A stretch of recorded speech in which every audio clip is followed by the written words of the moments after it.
out the roots, he let the beats build, bitch. And we never switch. Even if I'm rich, I'll be broke like I'm Mitch.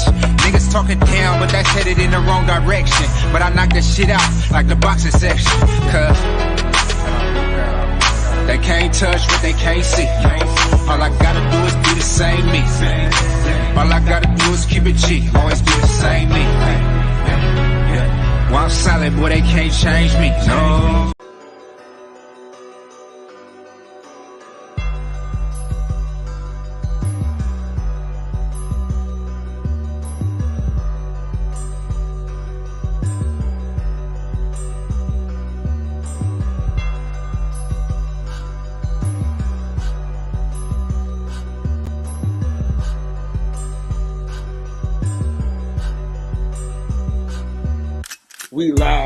We live from the boxing section, you dusty ass niggas.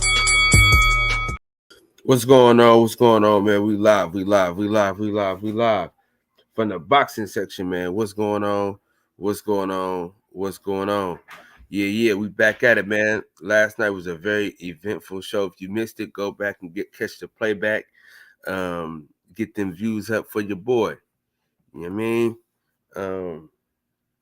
Shout out to everybody that's gonna be coming in today. You dig? Got my boy Coop coming in here.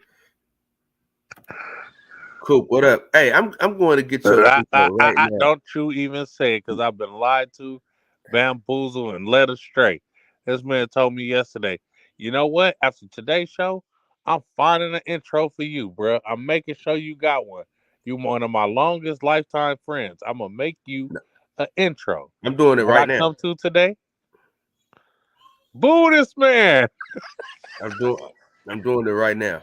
Let me. Nah, you ain't gotta take your time to do it right now. Let me boo myself. Boo this man.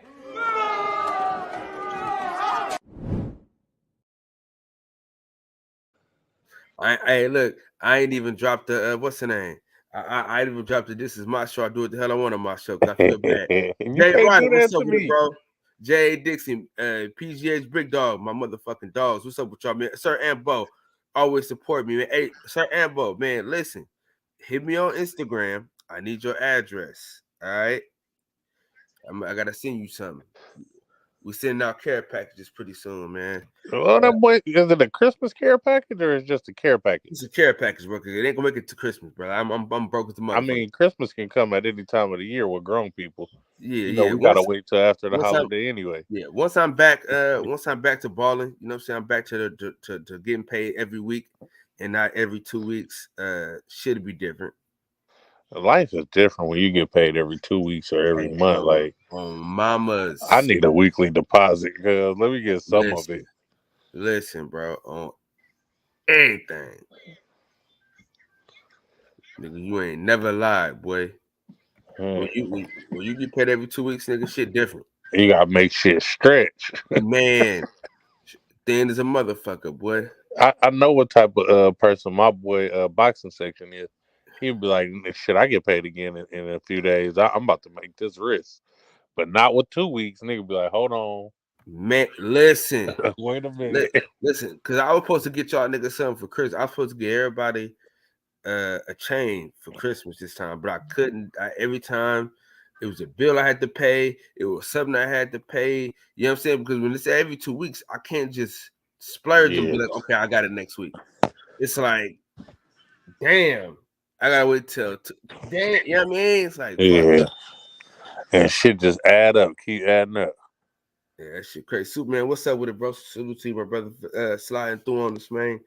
Yeah, last night's show was very good, man. After all the yelling, fussing, and cussing, man, it was good before the yelling, fussing, and cussing too. But I mean, it was a good show to me, man. Cuz tried to play you. Yeah. My nigga Hannibal tried to test my fucking player skills. That nigga I had to tell him, nigga, I'm him. I'm Cal Davis. Like, yeah. What do you mean, sir? Listen, niggas, he's talking about some. You didn't give me a yes. I said, nigga, I just told you, nigga, I'm Kyle fucking Davis, nigga. That's all of the fucking above, my boy. JFL, you're something not connected. StreamYard been on some bullshit lately, so it might be my shit. It probably ain't your shit. I mean, yeah, StreamYard charging me way too much money to be having technical difficulties like it do. yeah, JFL, it's not letting me get you on. It's saying device is not connected, so you gotta go out and come back in. That's what my shit be doing. When certain people come from their phone, like it be saying device not connected, won't let me add them. Yeah, they do that shit on my computer. But yeah, man. See, the thing is, the reason why I'm angry though is the clip that I want to use. Then I can't. I don't know if I can find it, and then I can't really do how I was doing before, man, because they want you to pay for it and shit now. So I'm like, yeah, that kind of messed up my whole shit. When I was taking niggas' faces and putting it on the piano farm shit. Nah, not even that one. The way I did Mex, I did it through my this other app, but now I gotta pay to do it. They tripping. They's absolutely crazy. They want you to pay for every fucking thing now. Yeah, because I had a clip, the clip from Atlanta, or ATL, whatever. Remember, he was like low carb, and then the other was like cheese steak. Remember Bone Crusher and Killer Mike. Yeah, I was gonna have you and DJ do that shit. Did you watch the Ending of Atlanta, the whole last season? I haven't watched anything yet. Oh shit! Well, the show's over. Shit. Yeah, it was too fucking weird, bro. It got too weird for me. No, the last season was a lot better than the third season. I will say that. The third season was too much, man, with the fake Tupac death and shit like that. That shit was weird. Here you go right here. Here you go right here, man. What's the deal? What's going on? Man, last night was too wild for me, man. It's your fault, man. But it brought you back. You started this shit. I ain't started nothing, man. What I do? Yeah, hey, you started this shit. Side note, bro, what was the 6-man NBA what's up, award man? after? Hey, ain't nothing but real niggas on this panel right now. Shout out to my dog Hannibal and Coop, because I know y'all ain't choose up with that bitch, so I appreciate y'all, man.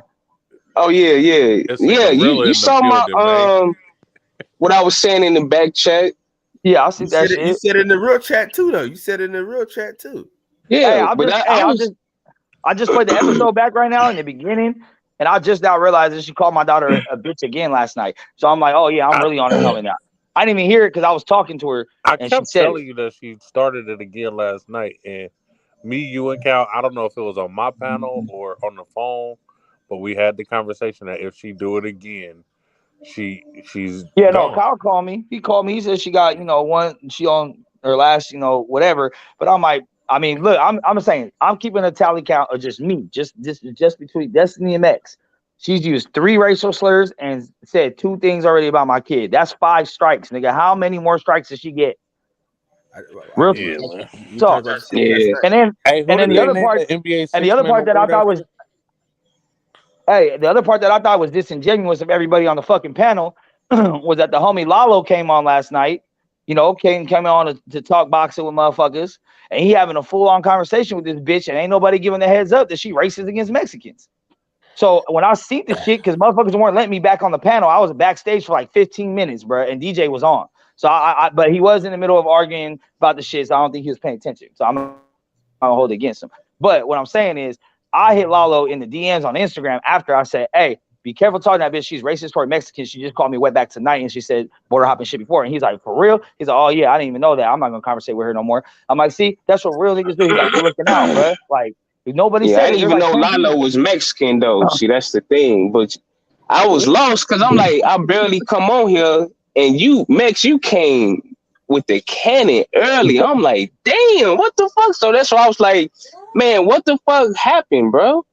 Everybody screaming. I'm like, let me just fall back, man. I'm gonna let y'all do what y'all do. But one thing I'm right. For my part, man, I was fine with it as long as I just hated getting dragged into it. They just kept trying to make me part of it and try to choose a side and shit. Like, man, like that's between y'all. Leave me the fuck out of it. Stop like okay, then stay out. Like I stand on all this shit. Like, but no, my thing is, but this the thing. It's not about choosing sides, man. You just got to stand on principle, like Meg said. That's what I said. I was letting them work it out. And it was like, because all you guys, if it was somebody else doing this and you guys don't stand on nothing, I'm like, what?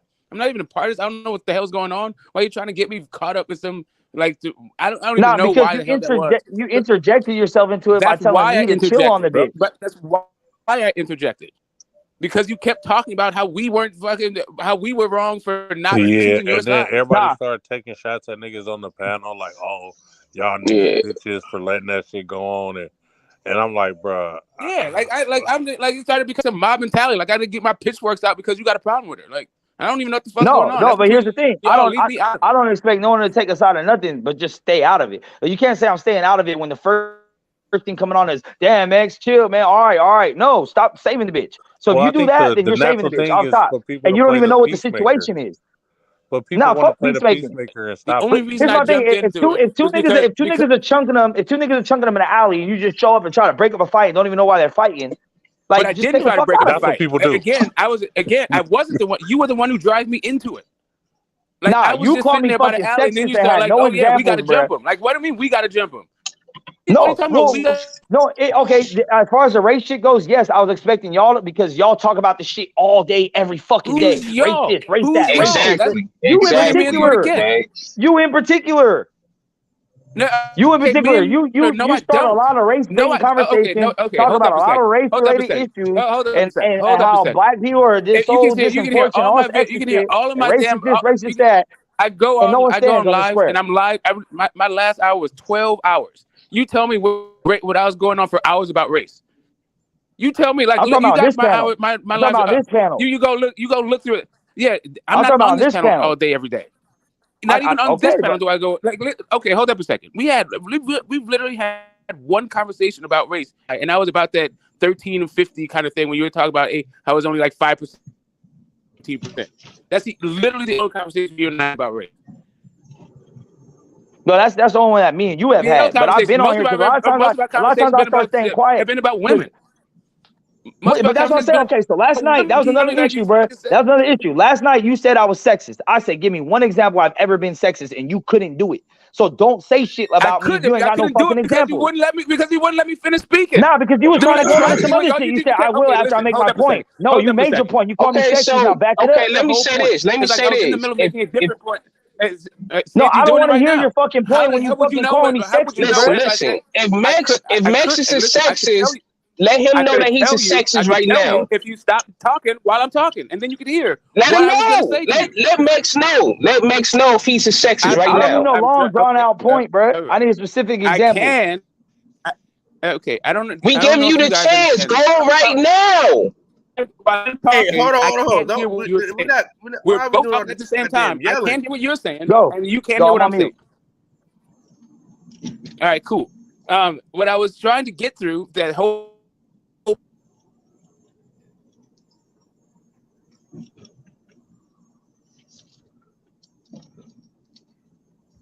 Smoke, what's up? What happened? Oh no, I thought my phone was messing up. Okay, so everybody drop down? Nah, but this is what I'm saying, bro. I don't like people making inflammatory, like putting shit on my jacket, right? This is how I live. I live myself as an honorable person to the fullest. I'm not racist. I'm not sexist. If someone call me that, you gotta explain why that is. Okay, bro. Not only have I called you this to your face, you're breaking up, bro. You're breaking up. Bad conversation. Okay. Who? We had an entire. How about now? Can you hear me? Yeah, you're breaking up bad still. Okay, yeah. Cool. Hold up. How about now? Still breaking up? Yeah. No, you're good. All right, fuck. Okay, I'm good? Yeah. Okay, cool. So you and I had hours of conversation about how you were talking about women are less than. How a bus driver can be taking care of her business, taking care of her family, but as long as she's promiscuous, she's not a real woman. We've had all kinds of conversations, how I've called you sexist in any number of ways, in any number of scenarios. I don't know why I got to keep doing this shit, because I don't write this shit in my diary to be like pulled up on demand, especially when it wasn't even the fucking point I was trying to make. I was trying to figure out why you thought there was a double standard about like some other racist person getting kicked off and her not getting kicked off, and what.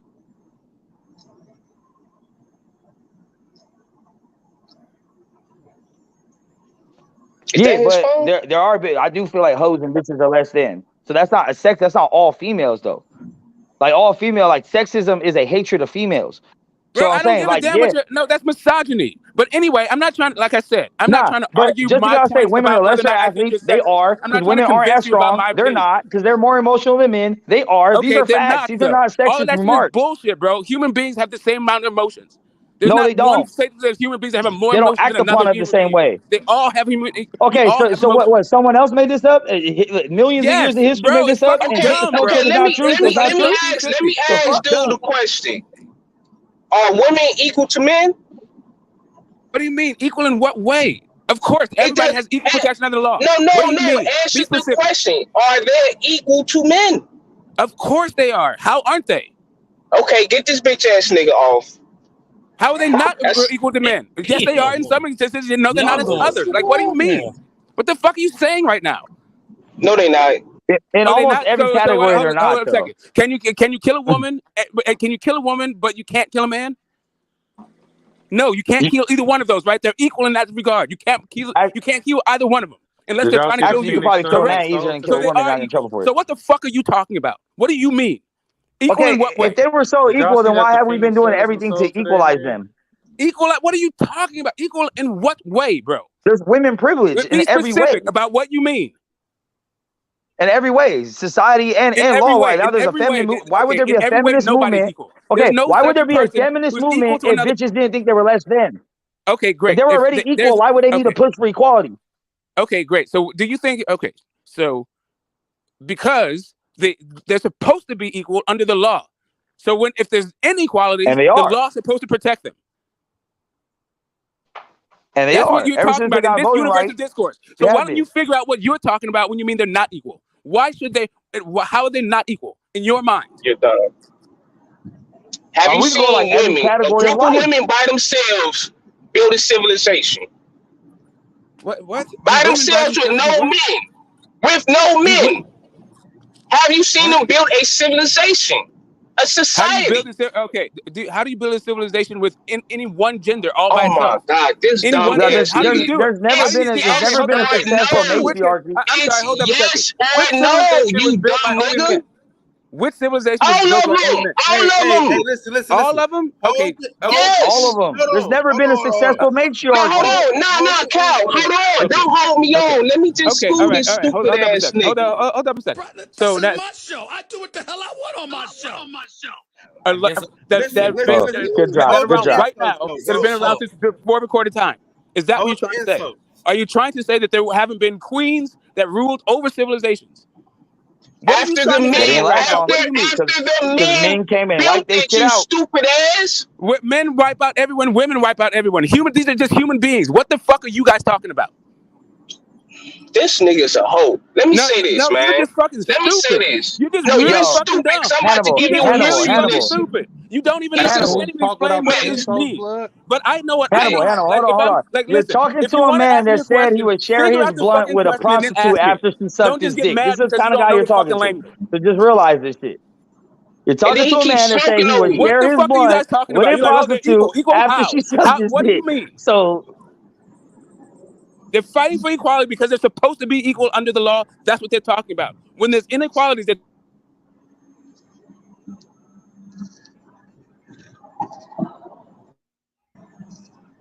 I'm quiet. What happened? Hey, but at the end of the day, however y'all feel about any of those topics does not excuse a bitch for being racist or talking about kids. So y'all can keep trying to deflect and bring up other shit and gaslight this shit, but I'm talking about specifically that bitch, herself. Not all the bitches, not all the hoes, because there's a lot of them out there. I'm talking about her. And y'all keep coming to her defense, telling me to get off her neck, to chill on her, that I'm a bitch for going off on her about some bitch ass shit. So really, if you're defending that type of behavior, then what the fuck does that make you? Because you were claiming a double standard, I was trying to get to the heart of a double standard. GT, there is a double standard. There is a double standard. I'm trying to talk about your sexism. There's a double standard. Hold on. If she, that last night when she called me a wetback, when she said, woo, woo, woo, wetback, if my first response was, woo, woo, you fucking monkey, y'all motherfuckers have been on my helmet all night. Y'all been telling Kyle, don't ever let me on this panel again. Y'all have been on me, and you know that shit. That's a valid point. Again, Max. whatever it is you think, The only reason I chirmed up is because you kept coming at me about your shit with her. That is really the only reason I was fucking doing it. And then at a certain point of it, I just got fucking sick and tired of the same shit over and over again. And I tried to get it resolved. If you jump in the middle of a fight, you might catch a story, bro. It seemed like you were talking about a double standard. We gotta go around the panel, man. We gotta go around the panel and let niggas talk, though. You know what I mean? Yo, Max, I got a question, bro. What's happening? Yo, listen, you got a problem with you framing it as if motherfuckers is taking up for Destiny. Ain't nobody taking up for Destiny. What about the perspective of maybe niggas is trying to let you know, am I my brother's keeper? Niggas is trying to let you know that you looking crazy.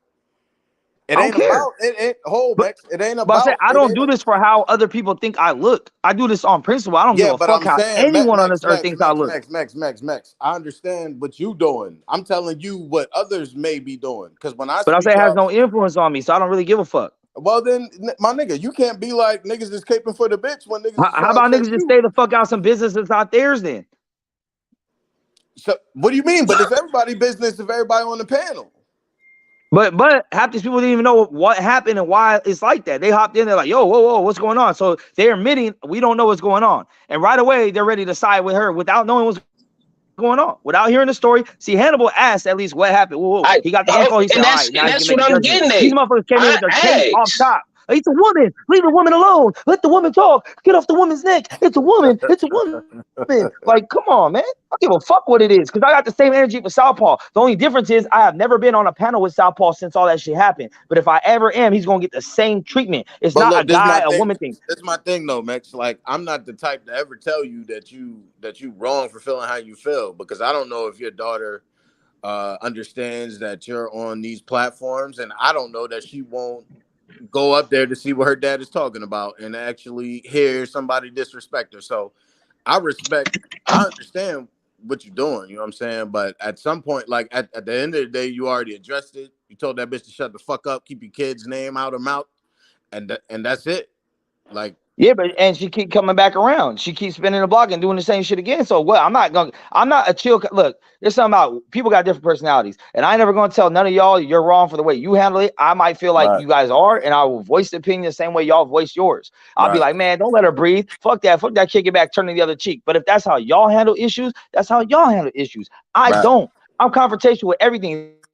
It's been a part of my fucking life, and probably majority of my life problems is I don't care. I done lost jobs, I done lost friends, I done lost family members. I don't let bullshit slide no matter who the fuck does it. There ain't no exceptions. It can be my own mother. My mother does some foul shit, she gonna get the same treatment. It don't matter, bro. It's about principle.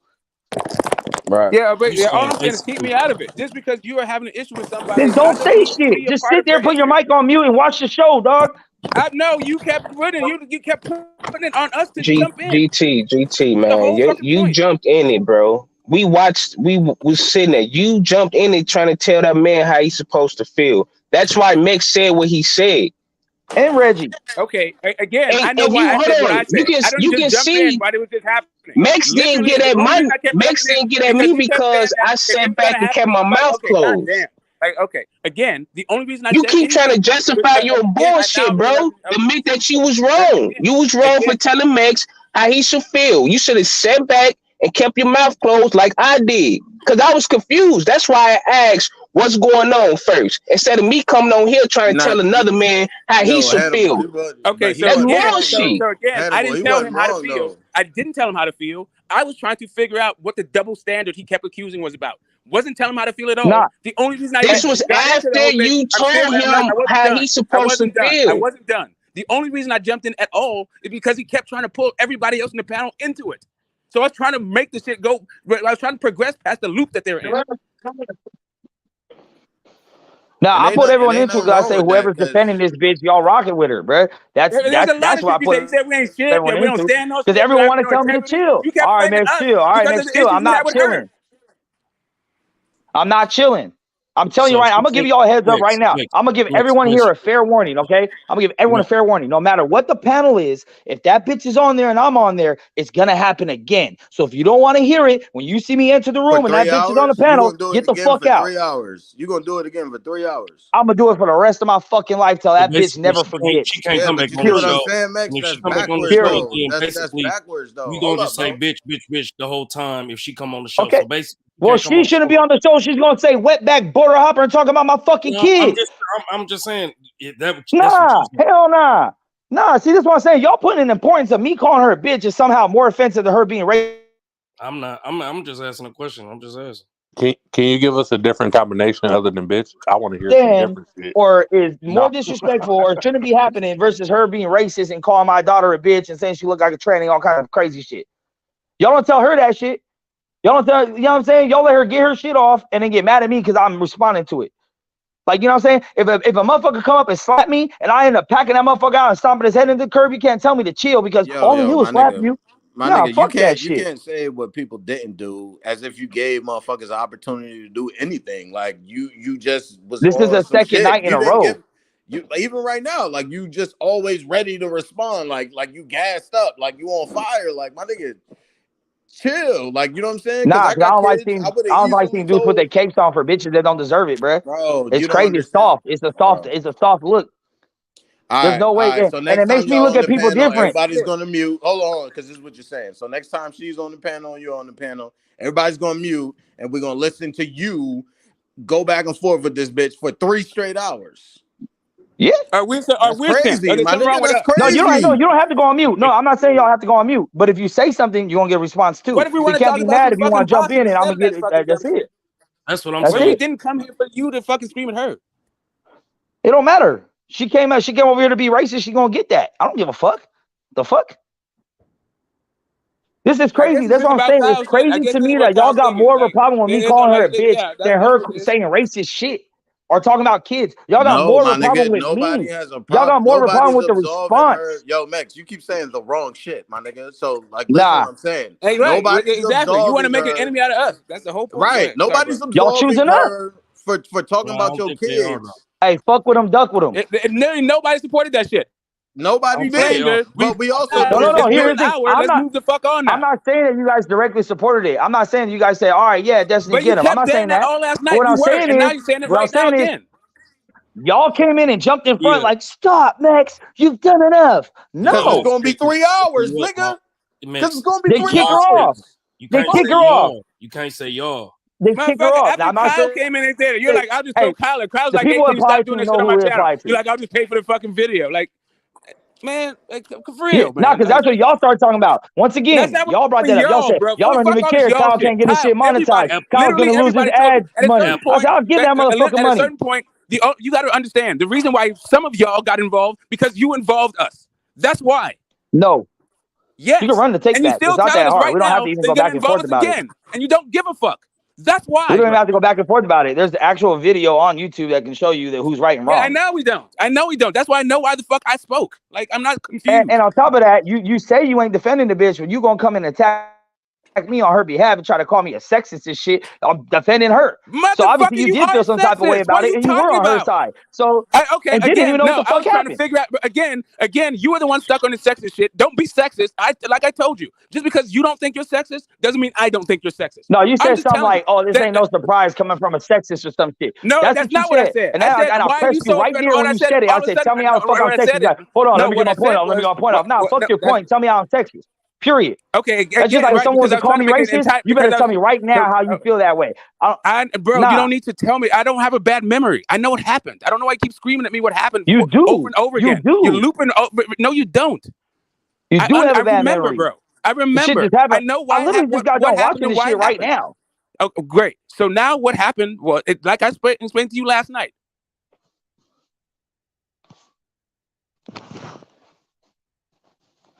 That's crazy to me, man. Motherfuckers is exposing their character as men and fathers. I just want to say this, man. She's not on this panel, so let's just drop it, man. I don't like, and this one pisses me off for black men. Y'all just let women get y'all stirred up all fucking day. They don't even be around half of the time. And y'all niggas just keep going back and forth with each other. Let this shit go. She's not here, and let's just talk shit. Oh yeah, no, this ain't even about her. This is about the men now. Like, I already agree with. I made a deal with Kyle. I don't like this whole shit about Mexis is sexist and all this shit, bro. She's not even here. So at this point, let's talk about today.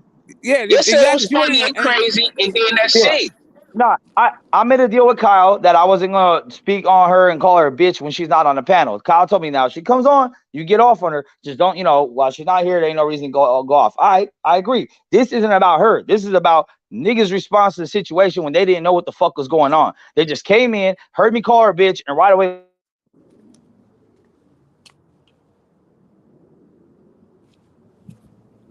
You in the Matrix, bro. That bullshit ass framing. You know full well you kept fucking yelling at us because we weren't getting on her the way you were getting on her. I'm like, that's what was happening. So what side you on now? That's what was happening. You're like, oh, you some hoes because you don't get on her. Then the other dude was like, because she's a woman. So I was trying to figure out because you were saying that somebody else was racist, and I didn't even know that somebody else was racist that got kicked off. So I was trying to get caught up to speed. What the fuck you guys were even talking about? Meanwhile, I'm getting called like not having no integrity, not standing on squares. I'm like, bro, like you're one of the most. You say all offensive shit all day, every day. I thought you prided yourself on saying offensive shit. I don't say racist shit. So I didn't understand why the fuck you were offended now. I didn't get it. No, I don't get offended by wild opinions and shit like that. But there's certain things, certain lines that can't be crossed, bro. Racist is one of them. Talking about people's kids is another. Now, we in an era where talking about people's mamas is kind of a gray area. We know where it might lead to, but it's kind of a regular response. Oh, your mama, like, we get that. But kids and racism has always been off limits. They ain't never been, like, allowed. So my thing is, how much of the information do you need to know when I'm telling you this is what happened? You're like, well, what was the context? It doesn't matter. Okay, because the question that I was asking was who else got kicked off? And that was Southpaw. racist, but she was around. But we couldn't even get to that part because you're like, nah, stop right now. Stop right now. Even when I asked about it, right? So it's like Southpaw. Okay, cool. So now Southpaw. But what did Southpaw say? Why does it matter who else? Hold on. Why does it matter who else got who the person was that kicked off? Just know that someone did, and therefore, like. Because it sounded like your argument was she shouldn't be here because other people weren't. So instead of just calling her a bitch and all of this stuff, why don't we talk about whether or not she should be here? Other people got kicked off. Matter of fact, I'll say this. Before that first night when it cracked off, before she made her first racist comment toward me, right? Before that, she was just being annoying. I don't understand. Just tell me how that's sticking up for Destiny. I just want to hear how that's sticking up for her. I'm giving you the backstory. She was being annoying and dominating the conversation. There was a random person that wanted to come on the panel. I've never seen him. I don't know who he is, whatever. He was backstage. Kyle didn't know who he was, so he was kind of tentative about letting him on. And the dude wrote in the private chat something about her being a Hispanic-looking monkey, right? So based on just that comment that was typed, Kyle said that dude can't come on because he's being racist. That was before she said her shit. So that was already the precedent set. And then that night, she said some racist shit and nothing happened. And then she doubled down and she put in the private chat some comments on some more racist shit and nothing happened. So that's my thing. Before she even said anything herself. With Kyle. It ain't with niggas on the panel. Your drama is with Kyle. No, so my thing, I already talked to Kyle about this shit. And me and Kyle gave me his word on some shit. So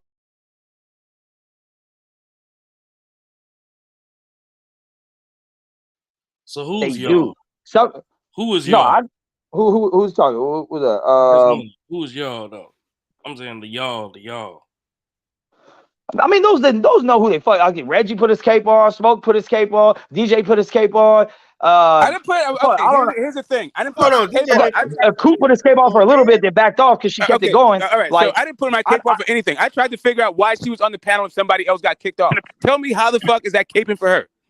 No. See, that's the thing. The fact that you're thinking, why is she on the panel if someone else got kicked off? No, fuck someone else getting kicked off. Why is she on the panel when she's speaking racist and talking about kids, period? Even if no other man got kicked off ever. Okay, first off. Even if no one ever got kicked off before. First off, understand who you're talking to. I've been yelling at people about racism and also been on panels with them. I don't go fucking nuclear every time they're on the panel because I would just never be on fucking panels with racists. Like, bro, that's not how I fucking roll. But that can be how you roll. But stop telling me how I am and I have no integrity. That's not how it was. For her. It's not caping for her. I was trying to figure out if you're saying that a racist got kicked off, why should she be on the panel if you're kicking racists off? That's what I was trying to do. That's not fucking capable. What I'm saying is, even if no one has ever been kicked off, She should be racist. Period. Even if no person has ever been kicked off for racism. I don't know why you hear him. He was addressing something that you said that night. You said people have been prevented from coming on the platform for racist shit. Yeah, that's what came out your mouth. So Smoke was questioning what you were saying. Okay, but what I'm saying is, what is the importance of knowing who this other person was when the precedent has been set? Off top, it don't matter. It don't matter who it was. You want him by name, you want his fucking age, address, you want his IG or some shit. Like, what does it matter who exactly the person was? The fact is, it happened. Okay, I was trying to. All right. So I'm saying you're asking frivolous details in the middle of some shit that you don't not even a part of. Was he just, bro? Because you put us. Oh, holy fuck, dude! You hijacked the panel and called us. Breaking up. Yo, is Smoke the dude with the mustache? I said yeah. Right. No, that's Steph. That's Steph. Right. So, right. So, can you hear me now? The reason why I jumped in. How about? Am I good? Yeah. I'm breaking up. You good? All right, cool. All right, so the reason why I jumped in was because you hijacked the fucking panel, called us awesome hoes for not taking up your part. And I was fucking confused as to why somebody, if they did got kicked off, because I thought that they call it the race section and all this other stuff. So I thought maybe it was a free panel that people talked about race, but it didn't seem like that way when you said somebody got kicked off and talking about race. So I wanted to know if this was the same kind of circumstance. Was what she did the same as what he did? What he did more egregious? Why was she on the panel? If you're saying that there is a standard that was set, a precedent that's being broken. I was trying to fucking figure it out so we can get past the shit. But I was saying those details don't matter in the heat of the moment, bro. Like, wait, someone else got kicked off. Why is it like? Who cares? Who cares? Just it happened. Someone else did get kicked off. That's facts. And cool. Southpaw got kicked off for a mixture of both. Again, come on, man. We supposed to be brothers. It's not just the race thing. After you looped. No, it's on not just the race thing. It's the kid shit too. It's not just racist, it's the kid shit too. It was both. Southpaw was racist against Mexicans in specific, and also talked about doing shit to people's kids and fucking with people's kids. So he got kicked the fuck off, right? Okay. Like he ain't allowed back on here. So based on that precedent, and the precedent set the very same night it happened when a dude made a comment and couldn't come on. Right. So wait a minute. So Southpaw called somebody's kid a bitch, and he got kicked Southpaw off. Said a lot worse than that. Southpaw said okay, a lot so worse that's all she said was that's all I heard her say was you called her a bitch, and I heard her say your mom's a bitch and your daughter's a bitch. That's what I heard. But before that, this goes back. Now, before that, how this all started that night it happened, she said that my daughter looked like a tranny, that my daughter looked like a mongrel, that I probably fucked my cousin and had my kid, all this kinds of crazy shit. Now, at the same time, let me be very clear, though. Let me be very clear about both these points, right? Her anti-Mexican slurs and whatever racism toward Mexicans, I don't take it personal because, like I said, I consider myself an American, right? So that border hopping shit don't apply to me. That whole wetback shit, it don't apply to me. But I know what her intent was to be racist to me. The same thing with my kid. I know she's never seen my kid. I know that I don't post shit on my kid. My kid hasn't been on this panel. She don't follow me on IG, none of that shit, right? So I know she don't know what my kid looks like, but it's the fact that she tried to go there out of anger and disrespect and just stoop that low. So now I know what her character is like. So it's not really that it offended me personally. It's that, bitch, you tried, right? And the thing is, people let you get away. Well, my issue is that you were talking about it wasn't just, right? So I'm just trying to figure out that and the other person, the claim, and in that moment, I was trying to figure out your claim about if they're being double standard, and the other person co-signing your claim saying it's because she's just a woman. So now we don't have any integrity, and we're just basically simps and cucks for women. Because that's what you were saying. You're just calling us fucking hoes and say we have no backbone and spine. That's why I fucking chimed in. Nah. Okay, That's but it, when did that happen? Because and once again, it wasn't aimed at you because you not in particular, but Reggie O came in with the cake flying behind him for the bitch, started saying that I was a bitch for acting the way I was on the bitch. So like, okay, now you calling me a bitch, and now here we go. Like that's it. And people could have just stayed the fuck out of it. Period. Yeah, okay, cool. I was not doing that. Just so you understand, I was not doing that. That was not it. Exactly. I wasn't calling anybody a bitch. I didn't tell anybody how to feel. I didn't do none of that shit. Just so you understand what my role was and why I had one at all. I'm done. Yeah, I don't think that you should have had a role at all because it had nothing to do with you. But I understand that you are the person who wants to say, hey, here's a problem. How do we fix it? Let's figure out how I got this way. But it's not the time to do that when we're in the middle of this shit. Bro, you want to find that shit out? We can do that right now. Well, it was the time to do it. When you're calling everybody on the panel host. When you're saying everybody's host. All right, so the thing. Here's the brush that you were paying us with. You're calling us hypocrites. You're calling us hoes. You're calling us simps. Because for some reason we weren't responding to her racist comments the way that we thought you, the way you assumed we should, and the way that you assumed that we do, without knowing anything about the fucking way.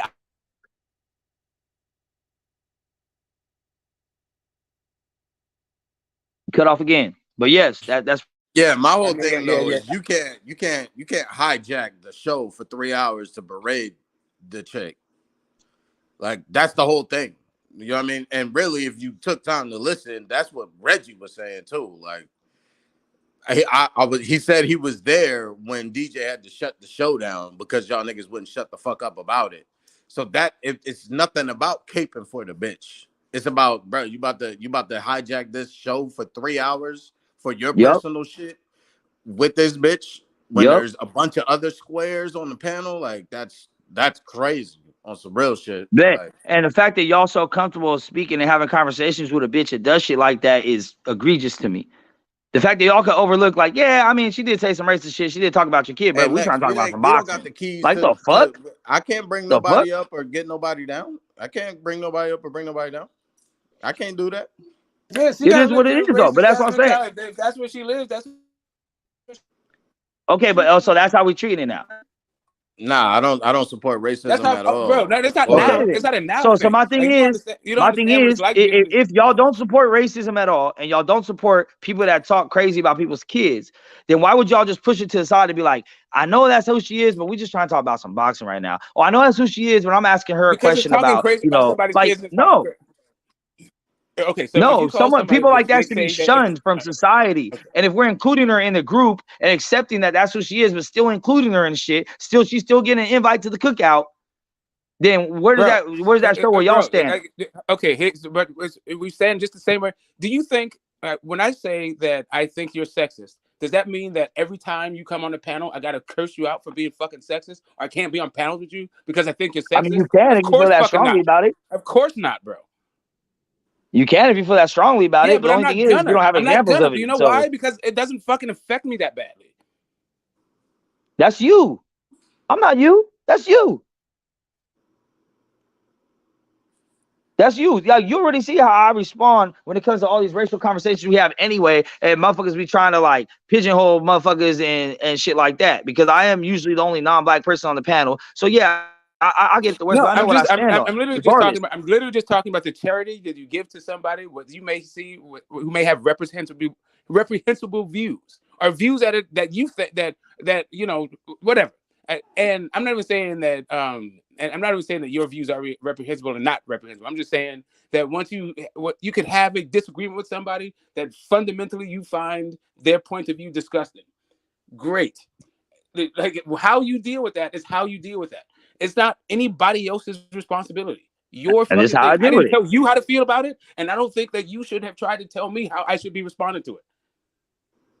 I'm not telling you how you should. I'm just saying I think less of y'all for the way you responded to it. That's it. Like, y'all can respond however you want, and that's why when Delonte was like, "Oh, so we should just mute up and listen." No, you don't have to mute up. You guys can say whatever you want to. But if you do, there's also the opportunity for me to say something back. It's not going to be a one-sided thing where everyone can say what they want and Mex got to let shit go. Everything can say what they want, but Mex needs to chill out. Like, no. No, she can say what she wants, obviously, right? She can obviously say anything she feels like saying. So why does it matter? Listen, I was trying to, since you were, here's the whole thing. Because you were so adamant about choosing a side, and I didn't know what the fuck was going on, I was trying to get the information so that I could choose a side. I mean, the way I'm looking at it is this. I'm going to tell y'all right now the strategy, right? Let me give you the insight on this shit. My thing is this.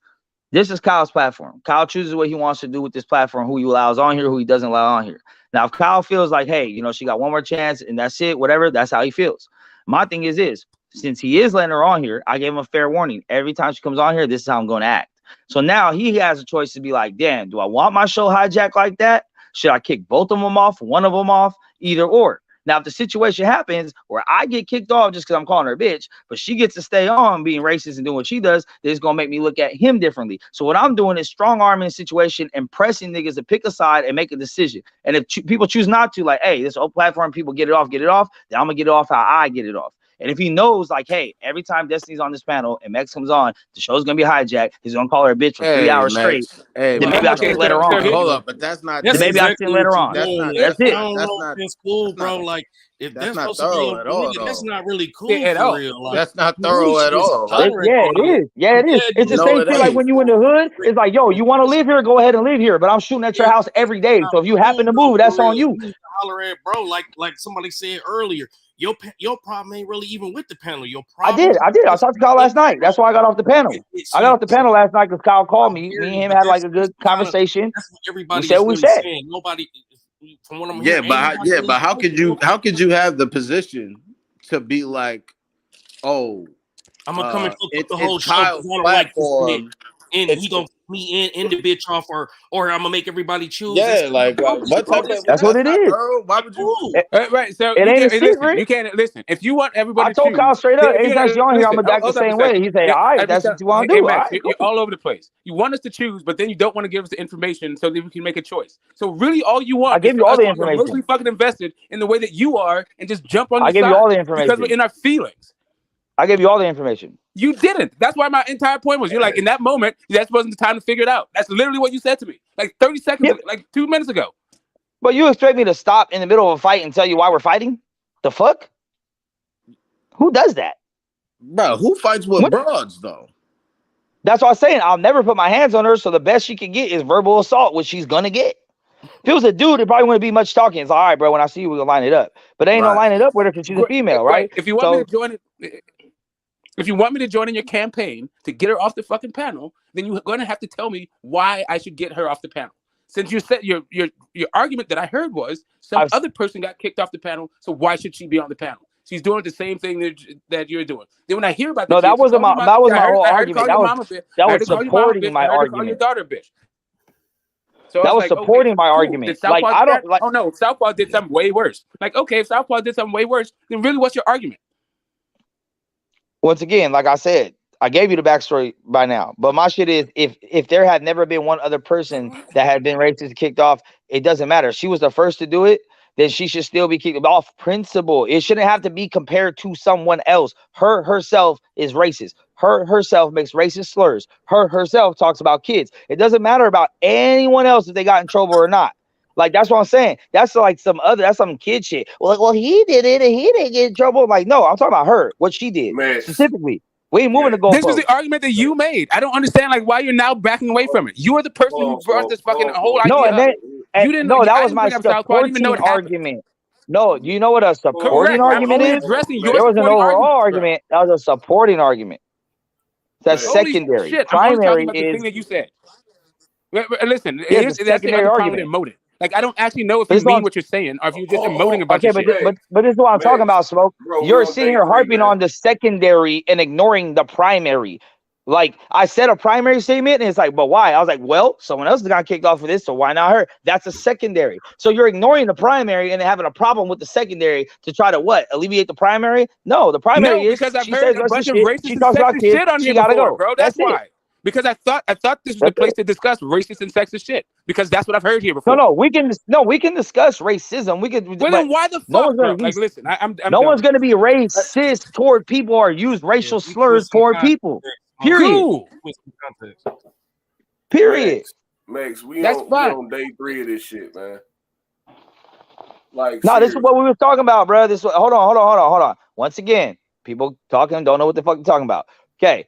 In our group chat on Instagram, everybody was talking about this shit and wanted answers, right? I'm sitting there typing paragraphs. I called Kyle myself. Kyle, you doing the show today? Because the chat is popping, and this is what the people want to talk about. That's why we're talking about it. That's it.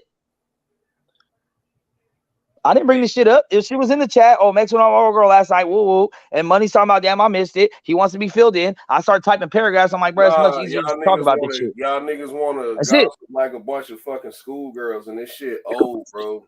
Like, see, that's what I don't like, though, bro. Like, you don't have to say niggas gossiping like schoolgirls because we talking about something that happened. Like, It just happened last night. No, hold on. It's not that y'all talking about that it happened. It's that I'm sitting there reading in the chat, and y'all just sitting there fucking cackling like a bunch of little girls and shit about keep calling her a bitch for 4 hours. Like, come on, bro. Yeah. Like, this is day 3 of this shit, man. Like, this shit ain't over, y'all.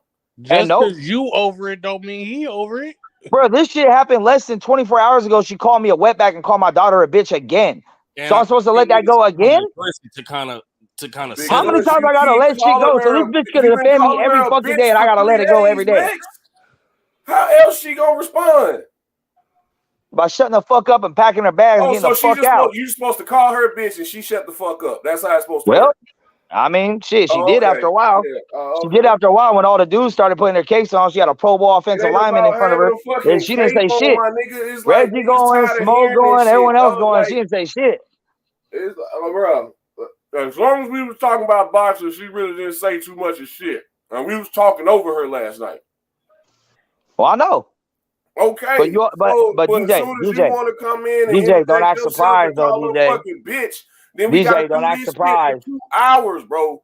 Bro, don't act surprised. I literally told you and Kyle straight the fuck up. Anytime she's on this panel, it's exactly what I'm doing. All you guys said is, okay, she's not on the panel, so just leave her alone. Okay, she's not on the panel. I'm not saying that. And I'm not talking about her. Hold on. Once again, I'm not talking about her. Me and Smoke are talking about our interaction concerning the situation. I'm not talking about her specifically. That's it. I ain't just randomly say, hey, guess what? This needs a bitch. She carrying a whole lot of fucking real estate in your head right now, man. Yeah, because y'all give her the platform to do it. No, it ain't about giving nobody no fucking platform. Yes, it is. My nigga. Yes, like, it is. Bro, let that shit ride, dog. No. Like the shit. Wait a minute, hold up. I can sell real estate in your head. I didn't realize that. Hold up, how much? Yeah, go ahead and say some racist shit and talk about my kid. You get the same treatment too. You're gonna be a bitch forever too.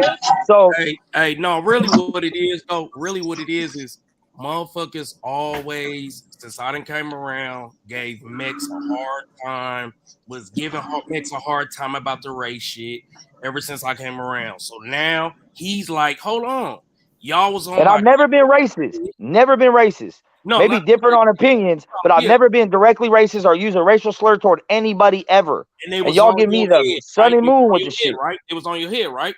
Now you saying, hold on, you saying like, hold on now, this girl being racist, and y'all ain't gonna say shit. What? Because she got titties? No, fuck that. I'm gonna go. Time out. Hey, real quick. I do feel like that's kind of bogus, so I can't stand behind you on that, Mix. But I do hear what you're trying to articulate. I feel like it's kind of childish how you doing it, and I think you know that. But that's just your only way to really express yourself. And I just want to put that point out there. That's why you're doing it, and I think that needs to be known because that's what you're really trying to get across. So say that. All right, that's what I've been trying to say. Real quick, man. You've been saying bitch, and we caping, but you're not saying that directly. You feel what I'm saying? You know, I'm just trying to play devil's advocate and get you. He's not saying that she hurt his feelings. He's not saying that she hurt his feelings. Kyle talking. Let me get a quick word from our sponsors, though. Listen to this tuna, man. Low carb, bro. Cheese steak. This motherfucker. No, honestly, this is what it is. I'm playing to the level of my competition, right? So Destiny is a very loud, overpowering, out stamina your ass type of bitch. She gonna keep talking until eventually what you guys do. Oh man, I'm just tired of this shit. I just ain't gonna say nothing back. I'm just gonna ignore her now. And then she gets off on that every time. So my thing is, I'm gonna fight fire with fire. You're not gonna overtalk me. You're not gonna pass by it. You're not gonna whatever me. You're not gonna do any of this shit. I'm gonna be on your helmet until you get tired of hearing me, and then maybe eventually one day you do fade off or you shut the fuck up. That's it. I'm not letting you breathe. Every time you want to say hello, fuck you, bitch. Don't talk. Like that's how it's gonna be. Because she's used to overpowering men till they get to the point of exhaustion, like y'all. And just like, man, I'm just tired of hearing this shit. So I'm just gonna turn the other cheek. I'm gonna get off the panel. I'm gonna go home. I'm gonna pack my bag. But no, I feel like you're making a lot of enemies. You know, not enemies, but you're making a lot of enemies. I don't care. Really, I know you don't care, but just hear me. I think you're making a lot of enemies on here when really you could just call Kyle and say, I don't want that bitch back on here, bro. And damn near you already know it would be done. I'm not. No, because Kyle's own man. I don't need to go tell Kyle, do this. No, Yeah, like if she don't feel like doing that, that's fine. But I told him if 3 hours, like saying, saying, hey, I pretty much gave him an ultimatum, bro. I Yo. say if you ain't gonna kick the bitch off, this is what she gonna get every time she gets on here. So Listen. Hijack it. Just call the nigga and say, no, I don't want this bitch back on here. it's not my call. Bitch. Even though it's entertaining, I love it. That's why I tune in. But I'm just saying. Yeah, it's entertaining for the first hour, but nigga, like on hour 3, like we on all right, they on like hour 9 right now. I agree. We can switch up the bitch to a whole. That's not like all right. You know what I called cunt? I called her cunt yesterday. I switched it up. She said was some fucked up shit. But my nigga, you done paid her back and then some. Like no, DJ, peep this. So that first night I went off, right? The first night, the original night. I paid her back. First night when you said called her She said, hold on. She said 2 racist slurs and talked about my kid that first night. I went off on her crazy. We had our conversation next day. Don't talk about, okay, if she comes on again. Last night, first time seeing her again, I popped it off like I was allowed to, which I said was allowed. Like, hey, if she's on the panel, go ahead. Called her a bitch, right? So last night, again, she said another racial slur and talked about my kid again. So it's all brand new. It's a new episode. She went off again. Okay. So, all right. Okay, now she can call me a bitch bag, she can call me a little dick nigga and all shit. I don't care about that shit. But if the first thing she goes to is always wet back kids and your kids that first night, which I admitted was some fucked up shit, right? And I took everybody out the panel because both y'all out. So when she said what she said that first night, and then you proceeded to call her a bitch for the next 3 hours, right? It should have been over with after that. But you sitting up here saying, nah, every time I see that bitch, I'm cussing her out. So when you don't have the right to say whatever the fuck you want to say to her, and then when she responds, you get mad and get in all of your feelings and shit. Like after the shit was over with, the shit was over with. You came on the panel last night when she was here. DJ, was like, you gotta twist it though. You gotta twist it. I'm not mad. No. I'm not mad that she responded back to me. I expect that, right? If I call a bitch, I expect her to respond back to me. You want this shit? Like you? It's fine. No. I do. I do want this shit. I want her to expose her true character, and for all y'all to see this shit and still ride with the bitch. That is true. Because guess what? Every time she get mad and respond, it's racism and talking about kids. She don't got nothing else to go to. She could call me a bitch back, a little dick nigga, little your mama. You can say all that shit, whatever you want to say. You start talking about kids and race, bro. No. Yo, Max, you must want to fuck. She talking about kid calling you racist shit, and you ain't got nothing else besides to call her a bitch for 3 hours. What am I supposed to do? Be racist back to her? So wait. Is it a green light to be racist back to her then? Do you know? No, it was your green light to shut the fuck up and just leave her the fuck alone. No. You called her a bitch for 3 hours. What else? Hell no. How else is it gonna go from there? Where else is it gonna go from there besides doing this shit for 3 fucking days, man? This is 3 fucking days. We on the same shit.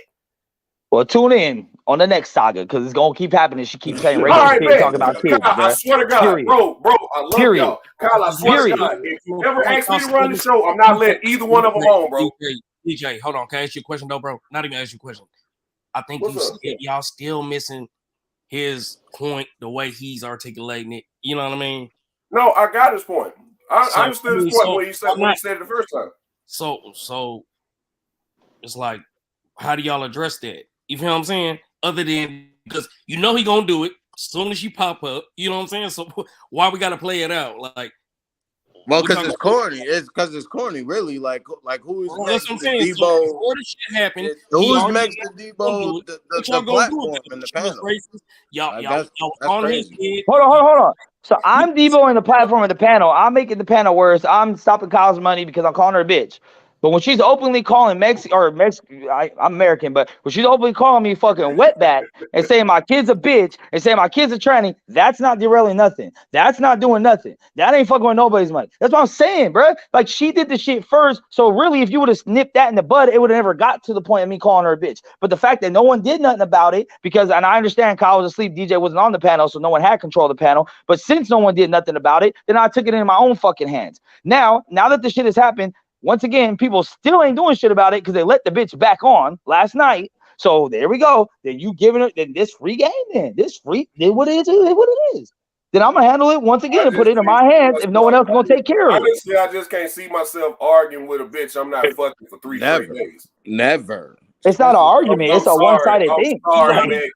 I don't give a. I'm sorry. I get, like you said in the group chat. I guess niggas was raised different and shit, and maybe niggas different. I'm not arguing with a bitch. I'm not fucking for 3 days, my nigga. Not even arguing with her. That's what's so crazy. I'm not arguing. It's not an argument.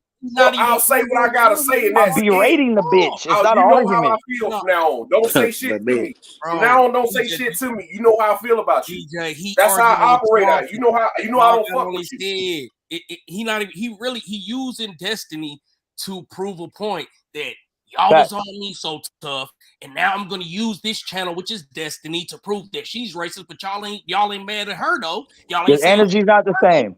It was a couple of days Max, that I got. But hold up. But wait a minute. I was on there. Well, let me say this. Y'all been going back and forth for this for days. I was on there when she said that crazy shit. People was trying to get Max off her. I told Max go ahead because she said some fucked up shit. Like DJ. Like I wish I would have been on the panel then. I wish I would have been on the panel then. I would have clipped her ass right there. DJ, but there was no need for nobody to. But okay, but even if you clip her right there, but you let her back on the next day, so. But wait a minute, Max. You was on her head immediately. It was no need for nobody to say nothing. You've been on her head for days, bro. So I get the point of it. I just think the way you handle it is wrong because people see her for what she is. So you're not really proving anything. Right. But they didn't engage. But okay, my thing is they engage her. So my thing is this. Okay, if everyone knows on this panel, right, which it seems to be clear now, that is all out in the open. Everyone knows the racist shit she said. Everyone knows shit she said about my kid. Now, this wasn't your kid, and she didn't talk about your race. I get it. She didn't even address none of y'all. I get it.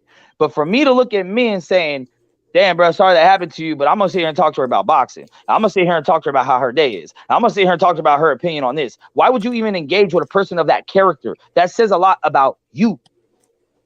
No, it don't, Max. It says we don't handle shit the way that you want us to handle us, Max. We don't handle things the way that you want us to handle. Pittsburgh, let's be real. Pittsburgh, let's be real. If someone says something about your child, I'm not talking about my child, I would stand up the same fucking way and I'll ride the same fucking way. Now, if I didn't, if I was passive, hold on, let me get it off. If you was pissed off about it, as a father, how dare you speak to my child like this? And then the next day I go out to lunch with that nigga and I'm over here playing video games with him. Like, you gonna feel some type of way toward me, bruh. What do you mean? Max, listen, people go. He's gonna be like, well, I guess that's Mexican, homie. He's cool with that shit. Like, nah. Max, listen what I'm gonna tell you. And if you just don't understand this, you just don't understand this. People go to work and have disagreements every single day, and they work alongside people, and you might be completely not talking to that motherfucker, and DJ might be cool with him, but y'all work there. Y'all that's figure a out a way to make disagreement. that shit work. No, but don't pacify this shit. This is blatant racism, bro. Okay, Max, listen what I'm telling you. Not a disagreement. In certain situations, people will find a way to make a common ground because they don't feel like getting involved in your shit. That's your shit. If something happened to me, I don't expect nobody to come in there and save me. That's my shit. That's what the point I think you missing. People handle things differently. Hey, I'll tell you where he messed up, bro. Max, I'll tell you where he messed up, bro. And I agree with what you're saying, bro. I feel like you should have brought up information about her losing custody of her kids, her husband leaving her for a white girl. First of all, because I've dealt with it before, so I've got information about Destiny. Come on, man. No, I've made it cry, bro. I've made it run off the panel, bro. Racist, right? Jimmy does all kinds of racist shit. But do I go from panel to panel and go, oh no, you got to kick Jimmy off, screaming and fucking Jimmy's a racist? Hey, but if you did, I'd support you. If you did, I'd support you. I mean, I got it, but I just don't. I'm just trying to tell you. If this dude called you a hard R on the internet, if he called you a hard R or a monkey or some shit, I would support you turning up however the fuck you felt. I would have never told you to be quiet about it. I'm just telling you. Like when it comes down to it, it's not information. All I'm telling you. Of course, you're gonna jump to rank, Smoke. You'll do anything for a better female attention, bro. As far as of course, you're fucking. My only point is, as far as I know, Jimmy is not a woman. You're an aerosexual, bro. So of course, you're gonna. This whole trope about the only reason why we're not jumping up. Can you show proof of me being racist, Smoke? I'll agree with you, bro. Can you show proof of me being racist? Like, regardless of, listen, I'm not trying to argue with you guys about how I feel about your positions. Like, that's not even the point. The point is, just the same way I didn't do it with Destiny, I don't do it with Jimmy. It's not because Destiny is a woman. All right, so I'm racist because I was defending Bud Crawford against Errol Spence fans. Okay, bro. I mean, all right. First of all, Jimmy, where you been? Jimmy, I ain't heard nothing from you in a while. I called you racist for all the racist shit that you said, but really, I don't know if you are racist. I think you might just be a race baiting troll. I think you might just be a little kid troll that gets off of saying racist shit to grown men. So me defending Anthony Joshua against Deontay Wilder is me being racist. That's the whole point. The point is, I think that you are a man, right? Or at least a male. So thanks. I appreciate that, Smoke. Yeah, I think you co-signing my manhood. The point is, you co-signing my manhood. Give passes just because of what people have between their legs. That's the point. Hey, DJ. Why are you thinking about that, Smoke, man? What's up, Cool? What's up, Cool? Hey, when Southpaw did that on the panel, didn't you give Cal the same ultimatum? I told him, I was like, I'm not letting him on. It's up to Kyle whether or not he want to let him on. I'm not letting him on. But what I didn't do is to continue to go back and forth with it. It's like I'm gonna tell you right now, if I see you, it's on site. And that was it. I told Kyle, if I'm ever on the panel and you not here, he's not coming on. It's up to you whether or not you want to let him come back. That's what I said. And that's how I handle it. I get with DJ. Okay, so DJ, if Kyle's not here, hold on, DJ. If Kyle's not here and you're the one running the panel, are you gonna let that bitch back on? I don't like. I'm not, bro. I'm telling you now. You saw okay, so that's a no. So that's a no. I ended the live. I was like, I'm not dealing with this shit. Fuck that. No, I'm not. I ain't ending the live. I'm talking about letting her on the panel. Yeah, exactly. No, I'm not. All right then. All right, cool. That's all I need. That's all I need to hear. And guess what? Guess what? Getting y'all on here together. Hey, but guess what? If you don't let her on, then I have no one to call a bitch, and we don't have this issue. Hey, or you could just not argue or not. For 3 days or not. Or not. Next, you could have shut it down in 5 minutes, bro. Bring up her husband divorcing her, bro, for a white girl. Bring that up, bro. Like she'll get real emotional if you bring that up, bro. Mix, let me ask you this one thing though. Right? God damn, Jimmy. Hey, Jimmy. Put your. Hey, what else you got, Jimmy? What's the dossier? Hey, listen. Jimmy, put your number in the private chat so Mex can get more creative with his. God damn, Jimmy. Yo, I ain't gonna lie though. At the end of the day, man, like this is the fucking internet, bro. Like I don't expect to always run into reasonable motherfuckers. You know what I'm saying? Niggas is thirsting to,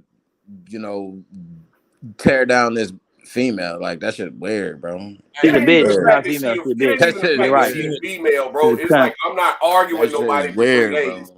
Hey, here's the thing though. If a man did the same shit, he'd be a bitch too. He a bitch, and I'm gonna let him know he a bitch, and I'm gonna let him know how I feel about him, and I'm not fucking with you. And after that is that, like I did, like the same shit with Michael Fuller. How y'all kept trying to keep that shit going. I let him know.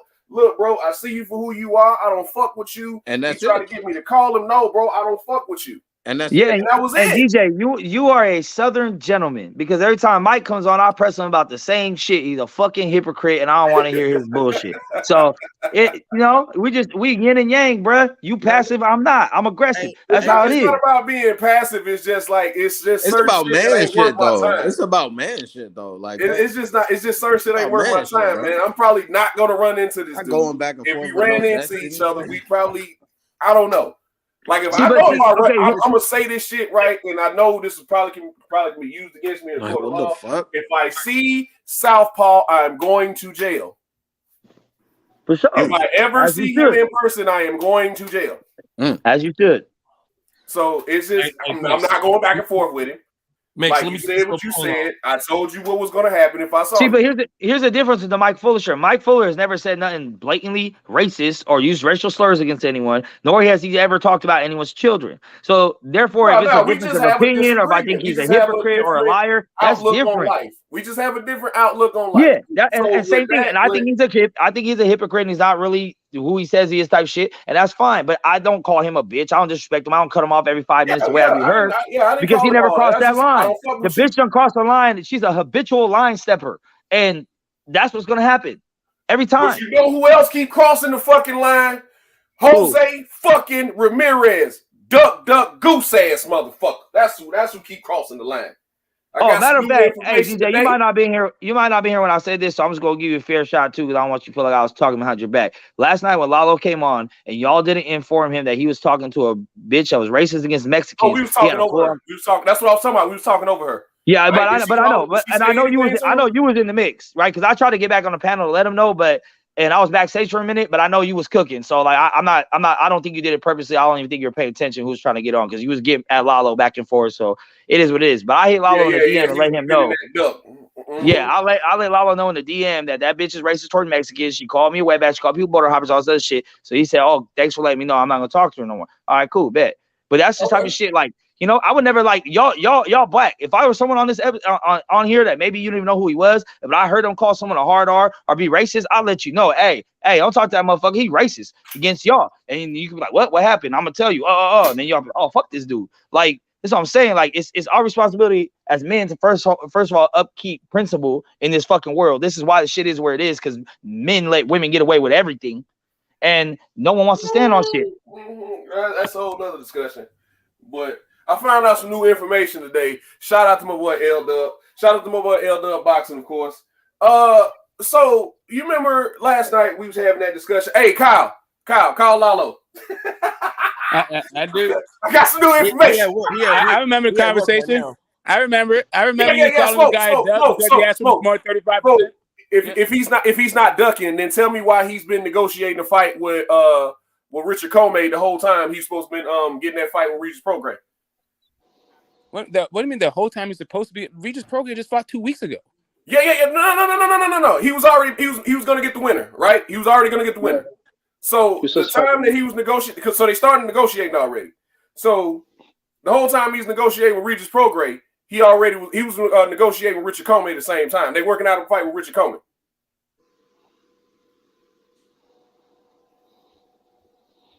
What happened? I don't hear nothing. That's crazy, bro, because I feel like if you got a direct shot at a world title, why are you fighting the lightweight that is probably past it? Like, what's up, Hero, my brother? Do you think he's gonna get more than 35% against Richard Comey? He probably should, since he's fighting. I mean, he's not a champion. Richard Comey's not a champion. Yeah, but what's a bigger fight? I mean, neither one of them are champs, right? So I'm just saying, like, he's probably going to get more than 35%. Right? Which one's the bigger fight, though, Smoke? Which one's the bigger fight? Him fighting Richard Comey or him fighting Regis Prograis for a belt? All right. So let me ask you this. So let me ask you this. Do you think that it is more important as a boxer to make money or to fight for belts? Well, if you get the belt, then you can make more money. So I didn't ask that. It's not if you get the belt. What if you don't get the belt? The world is coming to an end. So you agree with it? So right. So do you think it is more important? Again, I didn't ask. There was not a third choice in here. I'm giving you two choices: fight for a belt or fight for money. Which fight is bigger? So you want a bigger piece of a smaller pie? You want? I mean, I'm trying to figure out how. I'm trying to say like one is going to give you more money. So the thing is, one fight is going to. We don't know that I don't see how the Comey fight can give you more money than the fucking. Okay, so let's talk about that part. I think that without knowing what the split is from the Comey fight, it's kind of hard to call Ramirez a duck. Now, if the Ramirez you took the lesser opponent when you had a title shot, Smoke. That's duck behavior. Okay, first off, that is part of what a duck is about. But the other part of what the duck is about is fighting for cash, right? So if he's going to make more money not fighting for a fucking title than he would make fighting for a title, I don't know how you call a guy duck if he's fighting for more money than he would make if he was fighting for a title. You can make the excuse if you want to. I went and got more money. Yeah, but you ducked a better fight. So yeah, but that's the thing. But here's the thing: in prize fighting, that's not ducking. That's literally what the thing would preclude you from calling a guy a duck, unless you think guys should just be fighting for fucking belts. So let me ask you this. So let me ask you this. Smoke, I'm gonna remember this. Hold up. Let me just go here with you. He fights Regis Prograis, takes 35%, and gets maimed in the fight, so he can never fight again. Let's say he even wins the fucking fight. He gets the belt, can't ever fight again, and took 35%. How does that fucking help him? What happens if he does the same against Comey so I don't know what you're saying. So first of all, that's because the purse bid. So then he'd get more money. He'd get more money. That's what would happen. He would get more money. No, Smoke. But you're talking about the purse bid percentage, right? If both sides I'm talking about the more money. No, I'm saying if both sides sit down. Yeah, that's what I was telling him last night. That's what I was saying to DJ last night. If you just give the guy more money, then we can get a fight, right? Yeah, but bro, I feel like at some point, I feel like Regis is the A side in that situation. He's got the belt. He's got more momentum. So I feel like he should get the bigger slice of the pie, right? Compared to Ramirez, who hasn't fought in a long time and is a contender. So, I mean, that fight is probably worth 3 times more money than a Commey fight. No one cares about the Commey fight, bro. Commey's a lightweight that's coming off of a debated draw. Like, it's not. I mean, it's obviously not worth 3 times more money, bro. No, I'm saying, bro, Commey got beat down by a blown-up featherweight, and Lomachenko is probably on the slide. So, why would Ramirez want to fight him? I mean, Lomachenko's elite, you know, so yeah, Comey's not. And also the fact that Regis would probably beat the fuck out of him as well. And then that plays a big factor. I beg to differ. You think Ramirez beats Regis Progress? I don't know if he beats him, but I don't know if he gets shit beat out of him. I think too much hand speed, punching power. Yeah, I just think he does everything better, bro. Yeah, hand speed is not synonymous with Regis Prograis. Do you watch him fight? I think he's faster than Ramirez, though. I think he's. Yeah, possibly. But I mean, he's very awkward. He's actually kind of slow of hands, but maybe I need to watch him some more. I mean, I haven't watched him. A lot of people thought if the Josh Taylor fight was in America, he would have got the decision, so he'd be undisputed champion right now, right? Top 10. Ramirez did a lot better against Taylor than Regis did. Even though I thought Regis won. Regis gonna have a. Even though I thought Regis won. A problem fighting. If that makes any sense. Oh, Bureau, I disagree. I disagree as well. He was piecing up. He was ran out of gas and got outworked against Josh Taylor. I think Josh Taylor beat Jose Ramirez the fuck up. I never seen a Regis run out of gas, to be honest. But I mean, you know, if that's your assessment, no, can't knock it. No, but you do realize that just off optics, I didn't see Regis get dropped twice. No, I know that's what ultimately lost Ramirez the fight. But I mean, like we can't discount that. Like leading up to the knockout, like Ramirez was piecing up Josh Taylor. I think Taylor looked in control. To be honest, it was tough, but I feel like he Taylor never looked in control of the knockout. It was close. It was close to that drop. Like he got dropped, and Ramirez turned it around and got dropped again. That was it. From what I recall, I thought Taylor was in control. It's been a couple of years since I watched it. I'm gonna have to rewatch it. I mean, he wasn't in control. Ramirez came back, but then he used Ramirez's aggression against him because Robert Garcia is not the best at making adjustments. He just makes the guys fight harder and like whatever. You gotta do he to me it was a mental game that Josh Taylor won that. I feel like that's the best fight in the division, though. Right now, currently. Actually, it is. I take that back. That's the second best fight. That's the second best fight. The best fight in the division currently is Subriel Matias. Subriel Matias will beat the entire fight. Like, listen, Prograis might beat Matias. I might get Prograis. They're not over him. But my boy Jack I don't wish Subriel Matias on anybody. That's why they're running to make the fight. Because I thought Jack Cottrell beat the fuck out of Josh Taylor, bro. I think I had it at 8-4. Jimmy, I remember that. Yeah, I picked him as well. I've been riding with him for ages, bro. So I got Cottrell as the number 1 guy. Although him and Regis is a very tough fight. That's almost 50-50. Never seen that. Wait for my boy Subriel to get that shot. Yeah, I think he's about to fight for a vacant. Let's see who's going to step up to unify against that guy. He's been waiting to fucking fight for that vacant for a year, bro. I don't think it's ever going to happen. I think Kyle wants to say something. Bro. Guess not. Yeah, on boxing, bro. I feel like they kind of fuck us over because we should be getting Ramirez and Regis. That's fucked up, man. So well, promote Regis better, man. I mean, it's really funny. Boxing fans, I don't know what breed this is, where we're like, oh, well, this is what we should get. Like, according to whom?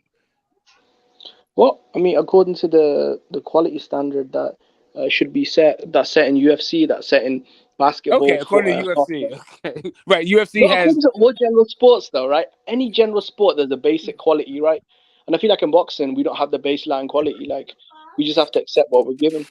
That is the baseline quality. There is a baseline quality, and you know what?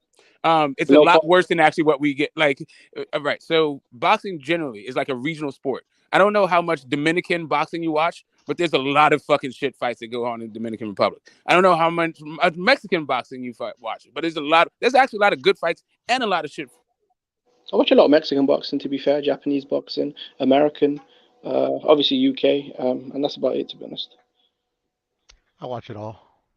A little Australian as well. No, I'm talking about the domestic circuit. Of people that fight. The UFC is one fight promotion. Like the UFC, like that's like saying, hey, you know what? Let's compare like UFC to Top Rank. That's not compare UFC to boxing. Like it's just a false equivalency. And not only that, both of those fucking things are good fights. I'm gonna watch them both. Would I rather see the Regis Comey versus Ramirez? Sure, I'd rather see that. I mean, sorry, would I rather see Ramirez versus Prograis? Yeah. Am I gonna be like? Am I like Ramirez is a duck if he like doesn't take 35% to 35% of $1 million? No, I think it was a payday, and Regis got paid $1 million each. Wouldn't Jose and Regis get paid at least 1.5 each? Or yeah, that's because they went to purse bid and Marv Nation, overbid. They should do that again then. Maybe the Zone will overbid or BLK or. Yeah, but it's bad business. It's bad fucking business, bro. We're going to purse bids. No, overpaying for a fight. I mean, that's how Crawford and that's how Sean Porter got paid $4 million because Top Rank was scared they were going to go to purse bids. So yeah, but that's how you know guys when a guy's like leveraging and he got other fights and all that other stuff. Like, do I think Prograis is a tougher fight? Yes. Do I think he'll make as much money? Could he potentially make as much money fighting Comey, if not more fighting Comey, than he would fighting Prograis? Yeah. Okay. And if that's the case, would I call him a duck? No. Okay, so what's worth more, right? Potentially 40% of a $3 million part, or whatever he's gonna get. I mean, they could be comparable though, Smoke. They could be comparable. So 40% of a $3 million part is what, $1.2 million, right? So I mean, how much is he really gonna get out of fighting? Comey? Maybe $1 million. Depends how much they bid. Well, that's the issue. The issue is because it could be comparable. We don't fucking know. Like, if you're gonna make the same amount of money for fighting an easier fucking touch, then you guess what the fuck? Like, maybe you don't want those goddamn miles. The dude already passed up a fight for a wedding, right? Like, I'm not quite sure, like, what standard we're supposed to be holding this guy to, right? Say again? For his wedding, by the way. Yeah, Smoke, if he becomes a champion, right, and then automatically he could demand 1.5 million against anyone, right? Could he not? He's already been a champion, unified. Yeah, I'm saying. My point is, listen, if he was interested in fighting for a vacant title and not getting married, right? Then we would see. I could understand you being like, oh well, he's willing to sacrifice this other thing, but is not willing to sacrifice this. But he's not showing you any willingness to sacrifice. So I'm not quite sure why you're calling dude a duck. Yeah, what's his hold on. I'm gonna tell you. Let me end this shit because nobody brought it up yet. He was in the Super Series. He was supposed to be a part of the Josh Taylor Regis program. He was supposed to be in that tournament, and he pulled out the tournament because he was supposed to fight Regis program in that tournament. And now Regis program got the belt, and then he's like, "Oh no, I'm cool." Right. So, but when it comes to his wedding, that was versus Cepeda, right? Not program. I didn't bring up his wedding at all just now. Yeah, it was against Cepeda. Okay, right. So this is a different thing. So now he didn't join the Super Six, even though there's everybody in the Super Six. But no, he was already no. He joined it and then he pulled out. Okay, so he pulled out when Prograis got in. That's what the thing is. And since those two things had coincided, that's the reason why. So let me ask you this. Let me ask you this. Like straight up. He was supposed to fight Regis Prograis in that tournament, bro. I got you. Hey, Kyle, let me ask you a question. If they offered him 50-50 to fight Prograis, do you think he'd take the fight? I don't know. He said he would. 50-50. Damn, I don't know if Regis would agree to that though, because he's the champion. Yeah, but I mean, he doesn't sell a wing dinner though, so he has to concede a little bit. Yeah, but I think Puro was at Regis' last fight, weren't you, Puro? Yes, sir. Yeah, how many people were in attendance? Yeah. How many people were in attendance? Not a lot. Would you say 3,000? I forgot what the official number was, but I would say a little bit more than that. A little bit more than that. All right. Yeah, but when has Ramirez been like a superstar though? Neither of them are superstars. So I mean, neither of them can like hang their hat on like I should make more money than this other dude. So then you got to go to another category to exert your leverage. Go ahead. Jose Ramirez, depending on where he fights, he demands some people to come with him. Yeah, Fresno, right? Where he's from, he sells out pretty good there. I don't know what the ticket prices are for those fights. Does anybody? I mean, Regis has been getting paid quite a lot. So when he was in the tournament, he got, I think, paid $5 million in the finals, and he just made over $1 million now. So he must be doing something right. Yeah, they overbid for that. That's why he got over $1 million. Yeah, but he got paid in the tournament as well. Yeah, right? What was the fight you went to before that? Right before the Regis fight? I think it fought in Dubai. At Carson. What was the last fight? Mel and Castaño. Yeah, there we go.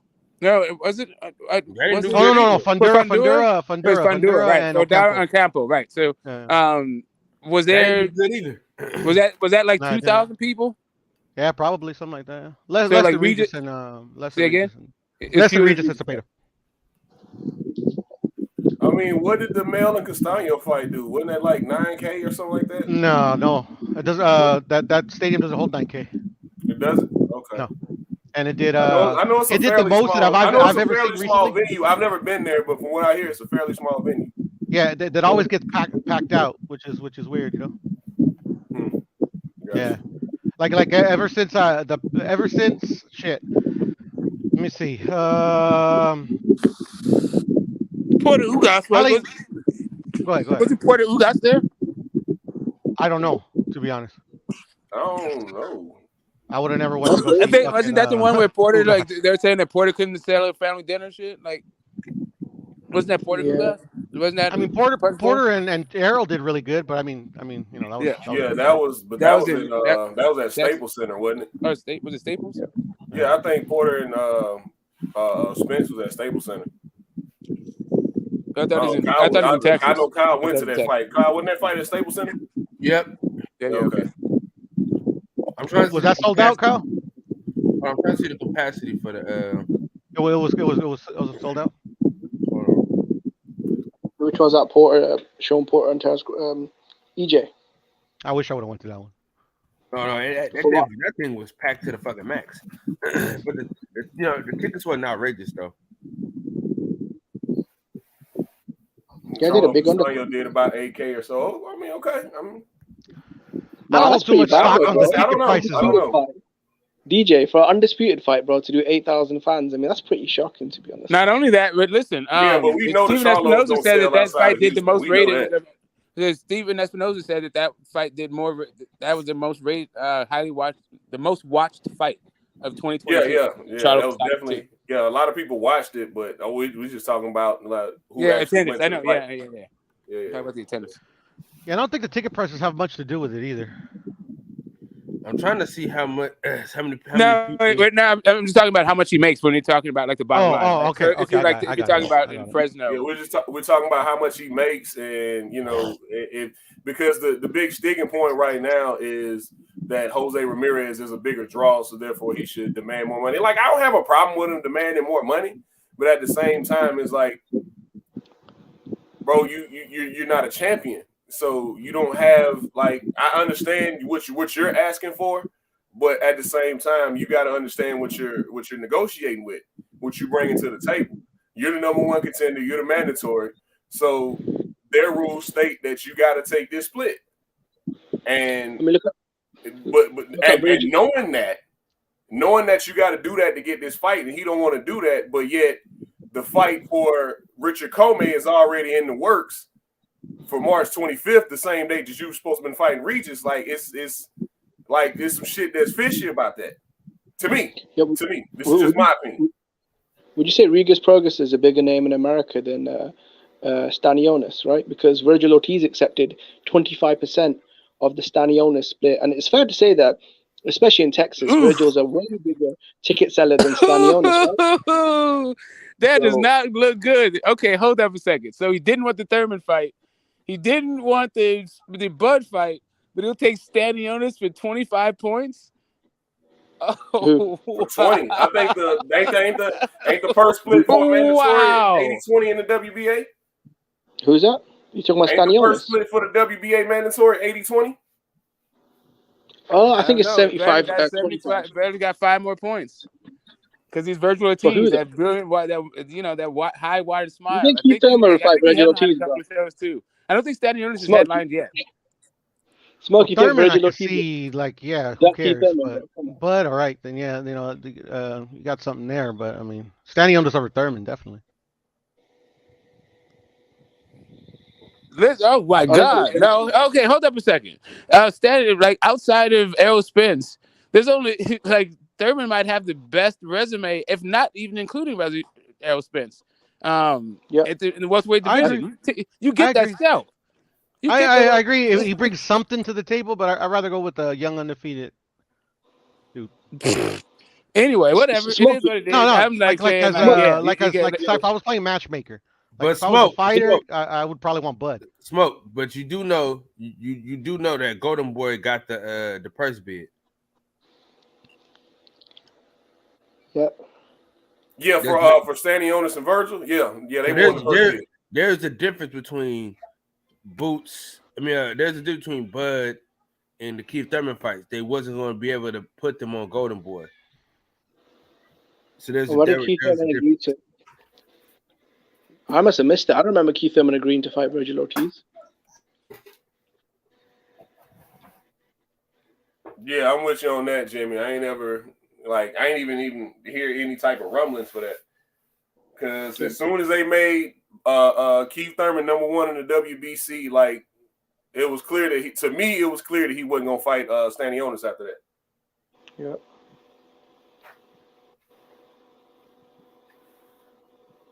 Yeah, so our point was if Virgil is willing to take 20-25% against Stanionis, and it's fair to say Virgil's probably 10 times bigger than Stanionis, I don't see why Ramirez can't take 40% against Progress, who's an actual champion, not a regular belt or an interim belt. He's a real champion with some real status in the division, right? Stanionis isn't at the level of a Bud or an EJ, right? So I don't get what the issue is. Charlo Castaño gate was a bit over 1 million. Attendance was a bit under 8K. Charlo Castaño 2 drew more than Charlo Castaño 1 in Texas.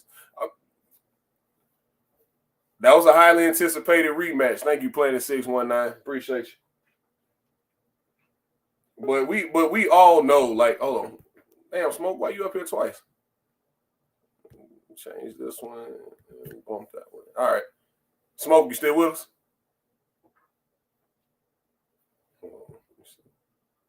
Which one you using, man? Man, I don't know.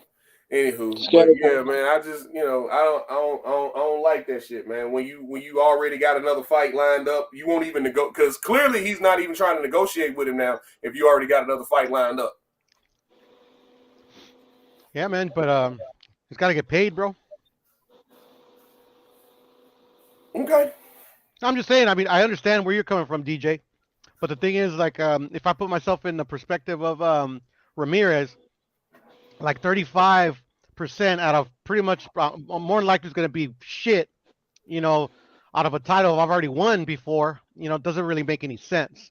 Like, it's an opponent that's really tough. I get it. Like, I get if you want to call that a duck, bro, but I mean, I would hold off on it, man. It's not like he can't fight Regis a little bit down the line.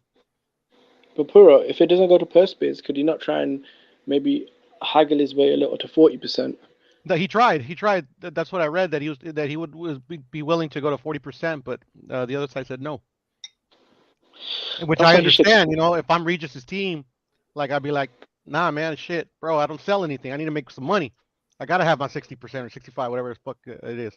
So I get it. I get both sides. And that's his prerogative as the champion. I get both. No, that's even if he was a champion. Like I get it. He doesn't sell. He's trying to make money. You get what I'm saying? Yeah. I mean, I'd be hard. I mean, like, I think Regis would do similar, if not better numbers, if they gave him a fight in New Orleans. Like, when was the last time Regis fought in New Orleans? Hey, and I would agree with you, but that's what I was saying, that these guys don't get promoted correctly. You know, you need a fucking setup. Because that Zepeda and Prograis fight didn't get no promotion. Nothing. And it was at a pivotal time in the football season. They fought the week of Thanksgiving? Yeah. Like that Saturday after Thanksgiving? That's a horrible time to put on a fight. Yeah, but do you know what is, DJ? I feel like there's probably not any incentive because when he was in a tournament, they were paying him multi-millions. His last fight before... You're talking about Regis, right? You're talking about Regis. Yeah, Regis. Okay. Yeah, they were paying him like $2 to $5 million in the tournament, depending on what fight he was. After that, I think he fought in Dubai as well a couple of times. I mean, they pay crazy money over there. And now he just got paid over $1 million as well. So, I mean, I think with Regis, man, he's been paid so much money that there's probably been not any incentive to stage a fight in New Orleans. And he's never been with a big promoter, so it's probably been quite difficult, I think, logistically. He was with PBC? What are you talking about? Yeah, he was with PBC. He left after he didn't get... What fight was that he didn't get? And he felt slighted by that. Actually, he was with Lou DiBella, if I'm not mistaken. Yeah, he was... I thought he was supposed to get Broner, DJ. No, I think it was... No, it was Tank. No, it was Barrios. It was Barrios. He was supposed to fight Barrios for the 140-pound WBA title. And then Barrios gave Barrios to Tank. Barrios said he was moving up to 147, and then a short while after that, he ended up getting the Tank fight. So Regis felt slighted by that because you told me you was moving up. Now you fighting this 135-pounder that's moving up. So he felt slighted by that. So he left PBC because I think he was on that Tank and he was on something. I can't remember. When he on that Tank and Santa Cruz card. Yeah, I think so, yeah. Yeah. He might have been. Let me look up the box record. I think he was on that Tank and Santa Cruz card. I think that was the last fight he had with PBC, and I think the next fight he had was Triller when he fought Red Cash. Yeah. So you must have been got paid well on Triller as well, because they were giving out crazy money. So. Yeah, before they went tits up. Yeah. Like me, I don't believe in ducks, but I mean, I get why people would say, "Oh, he's ducking," but I think we also have to put into account that some of the best fighters in the world don't sell shit.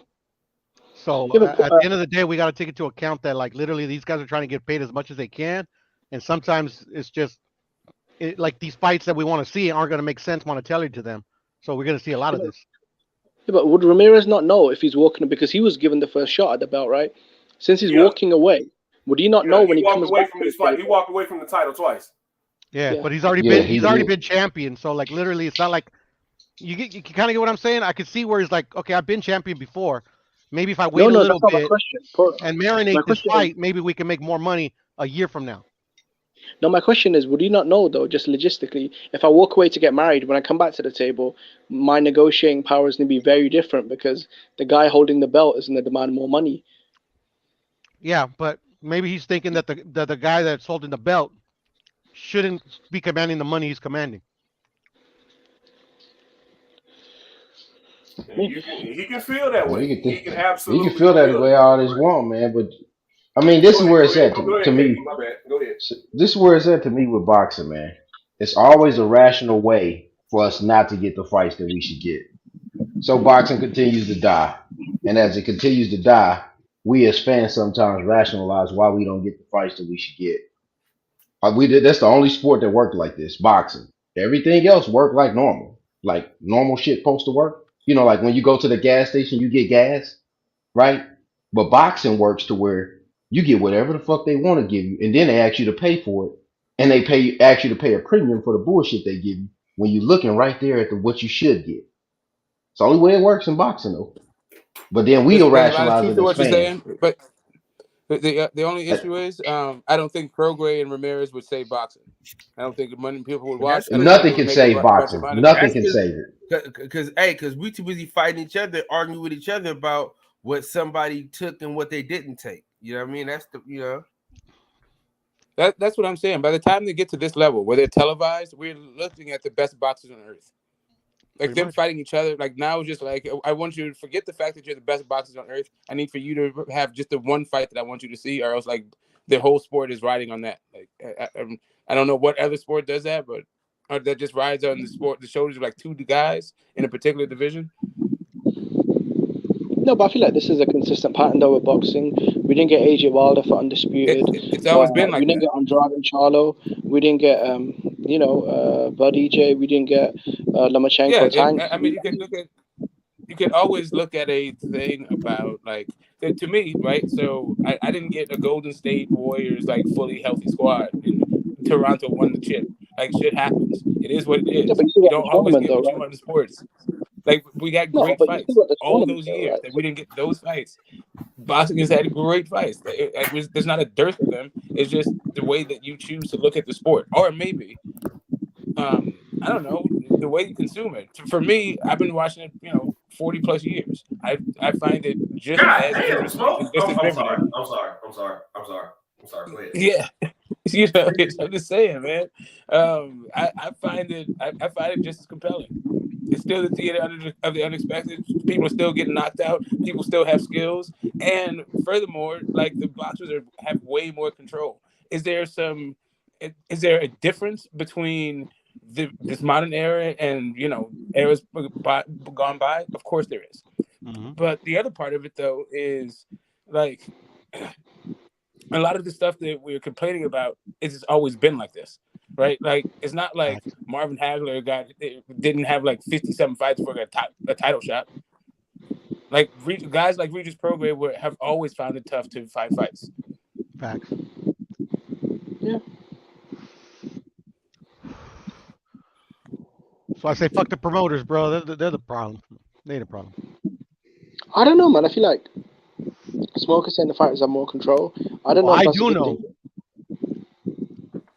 No, I'm saying that the fighters have more control. I'm saying it's a good thing. They don't. They have less control. That's why I disagree with Smoke. Oh, right. Okay. So you think that the fighters under Don King had more autonomy than, or Lou Duva have more autonomy than guys who have their own LLCs? Yeah, well, but I mean, that's just the IRS or go ahead. We saw like you see guys like Bud Crawford just saying, I'm going to go to some like upstart, app and fight some, Get paid a figure that was obviously untrue. Look, my thing is this, though. I feel like as fans, our only concern should be getting the best quality product. And if we're not getting that, that's a problem. As far as what dudes are getting paid behind the scenes and what's, whose signature is on a poster, for me, it doesn't really make a difference. Yeah. Yeah, the issue, right, and that's the entire thing. It's that people, for some reason, as far as I can tell, they just skin the buffalo for the buffalo nose or the buffalo teeth. They don't use the whole thing. These fighters are the best. Literally, like even David Avanesian is one of the best fighters on the planet. He just didn't fight Errol Spence, the guy that we want to see him fight. But he didn't have to. He wasn't locked into some like deal where he had to fight Errol Spence. He could have been in the Don King era. He would have been. He would have had a choice to go to David Avanesian. There wouldn't have been no BLK Prime. He couldn't have picked up his tent and gone somewhere else. But that's the thing. That's what I mean about fighters having more autonomy.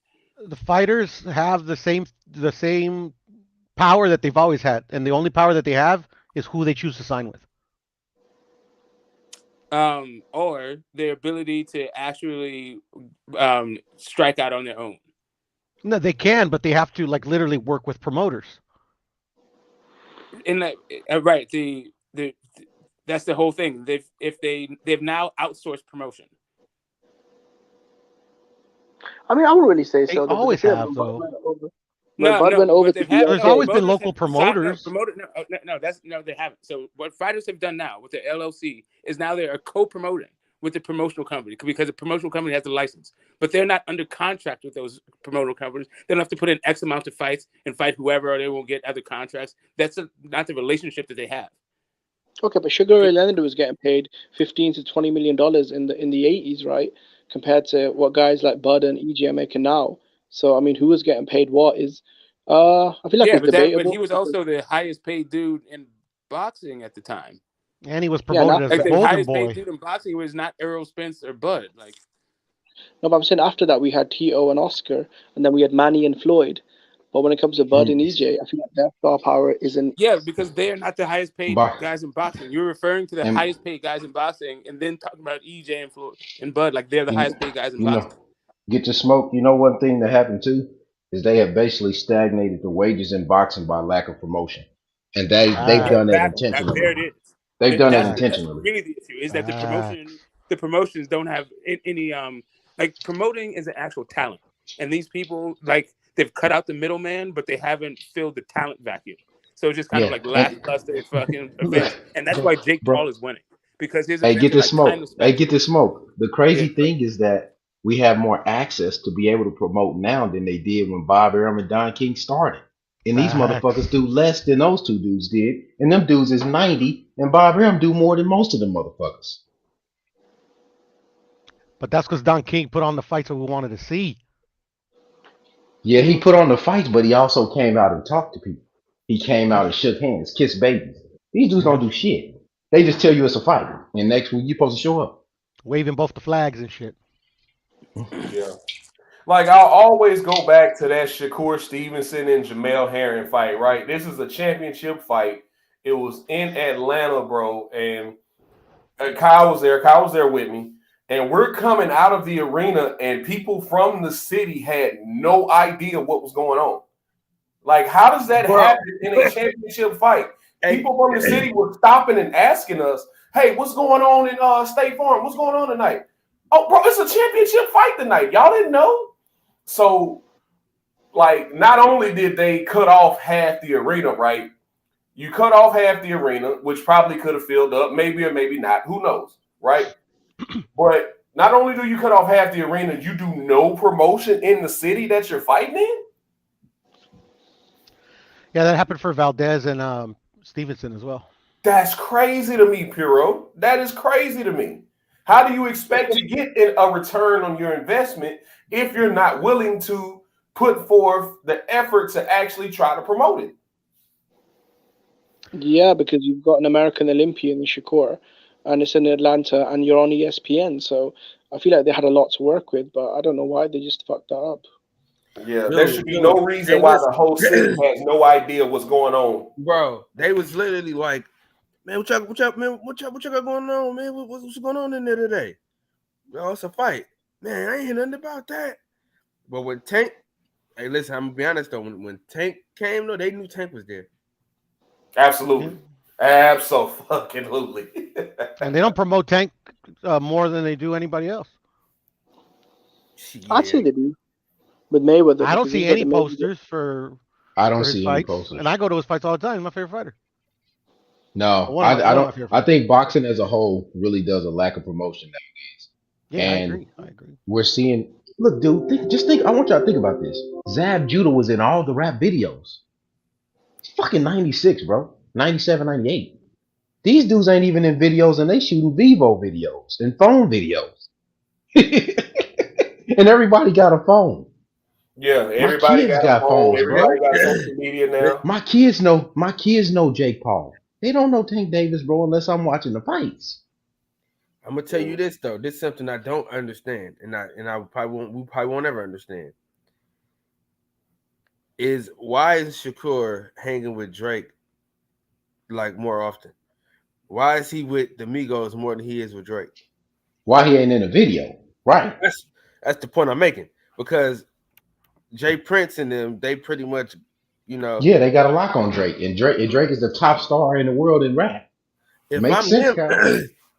Dog. If I'm them, I'm gonna have Drake do a celebrity boxing match and have Shakur come through and do the commentating. I know why. Drake's not a fan.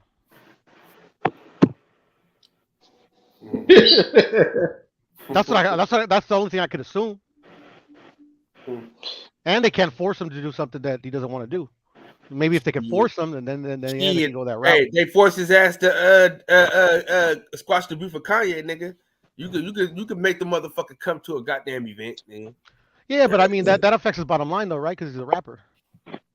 Hey, that ain't forcing that good because he just dissed Kanye on his latest shit. And said he only did that as a favor.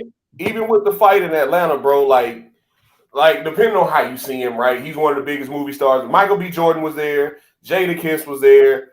Who else? Quavo was there. Like, it was a lot of people. It was a lot of people there. We met Kanye there. Remember? We met Kanye there. Kanye was there. Like, man. He said what's up to us, remember? Yeah. Like, so it was a lot of people at Shakur's fight, but at the same time, it's like they not helping promote it unless you pay them. So it's really up to them. It's really them being there is the promotion. I blame the promoters more than anything, but at the same time, these promoters can't make these fighters fight. Like, these are still grown men and grown women we dealing with. You can't make these people fight. But DJ, they didn't make them fight back in the 80s. They made it seem like the nigga that they was fighting was hella good though.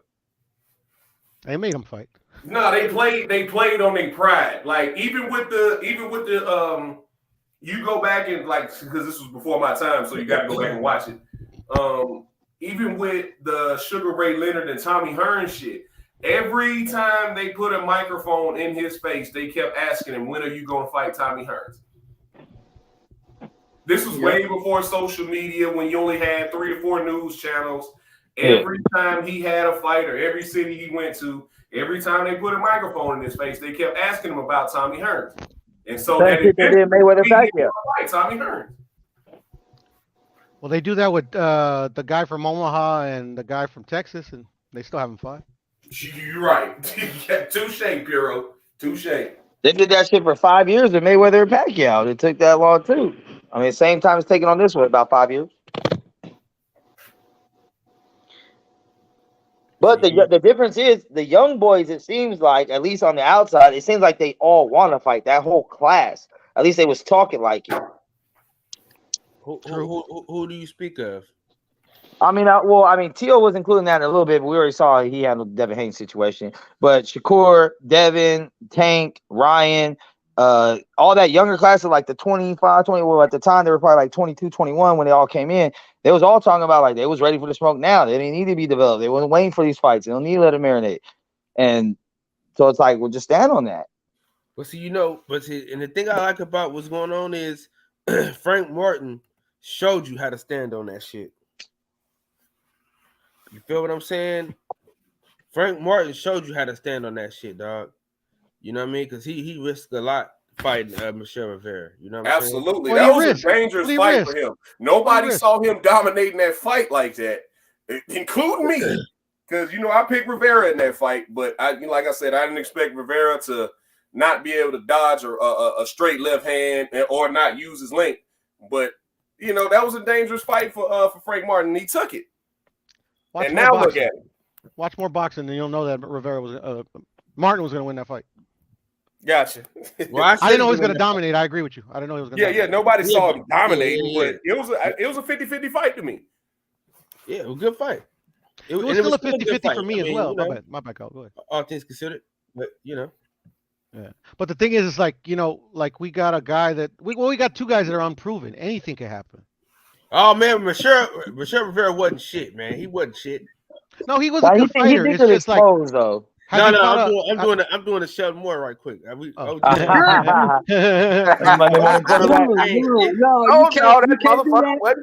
can't do that. You can't do that. That guy's a good fighter, man. He just ran into a better fighter. Frank Martin is the motherfucker that's way better than I thought he was. Way better than I thought he was. Yeah, Frank Martin impressed me, but Rivera kind of disappointed me. But Frank Martin had footwork and shit. Rivera didn't have none. Now Rivera would have had the footwork and the boxing prowess we thought he had. It probably would have been more competitive. He got out athleted, bro. He wasn't the athlete we thought he was. Frank Martin is a superior athlete to that man. But he didn't have the timing we thought he had. He didn't have the footwork we thought he had. He didn't have the defense we thought he had. Because every time he opened up, he was getting hit with something. He couldn't do anything. He wasn't athletic enough to compete. No, he wasn't well schooled enough against a southpaw to compete. But he could have competed better. He could have competed better, Puro, if he was more athletic. He's not athletic. Nah. He's a boxer. He's a boxer, but he's not athletic. Frank Martin was way too quick, way too fast, way too agile. He was just everything Frank Martin did was better than him. There was nothing he could do. I don't give a fuck if you dig up Eddie Futch out the grave. There's nothing that man can do. That's not true. That is true. No, because like that man is not athletic. That man is slow. You see how slow he was? That man is slow. His footwork is terrible. He's not athletic at all. That's what it was the footwork. That the foot, even better footwork wouldn't have helped him with his speed. He's still too slow. He's no. Better fundamentals would have helped him out drastically. No, he still got beat up because he's too fucking slow. Nah, it wasn't because it was slow. It was like he was fighting a southpaw and he couldn't fight him. Tell me that man wasn't slow? Did you watch the fight? I saw the fight. Yeah, I'm gonna say, help me. Has Rivera fought? Has he fought another southpaw in his 24 fights, 25 fights? I don't know for a fact, DJ, but I'm gonna say no. It didn't look like it because he was not prepared for that, and him and his corner had no answers for that straight left. They knew what they saw, DJ. That's why they told him after the 5th round, you got to knock him out because they knew this guy couldn't really compete with him athletically. Nothing you can do. Only way you're gonna win this fight, you got to knock him out. I didn't hear from the corner one time to say use more athleticism. It'll win you the fight. He didn't have it. How you gonna use something he ain't got? They know what they got in their fighter. How you gonna tell a man? LeBron James would have put on boxing gloves. He would have beat Frank Martin. LeBron James is not a boxer. Exactly. That's what I'm saying. Athleticism has got nothing to do with why he lost. That's crazy for you to say that. Athleticism has everything to do with boxing. All right. I don't say that it has nothing to do with it. I said he has nothing to do with why he lost. Why he lost. Huh?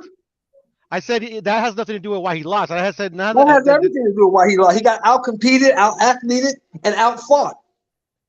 Frank Martin was actually the smarter fighter. Frank Martin had better ring IQ than that guy. Everything he did was better than that guy.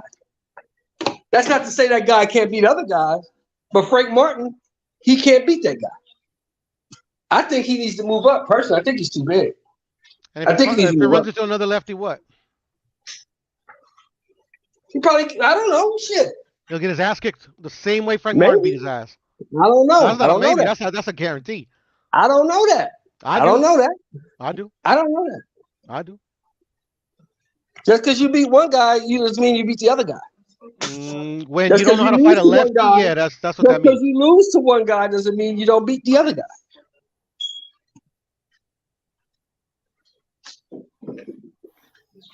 Like I always say, bro, all of this shit is just opinions anyway. Now we talking about what I saw.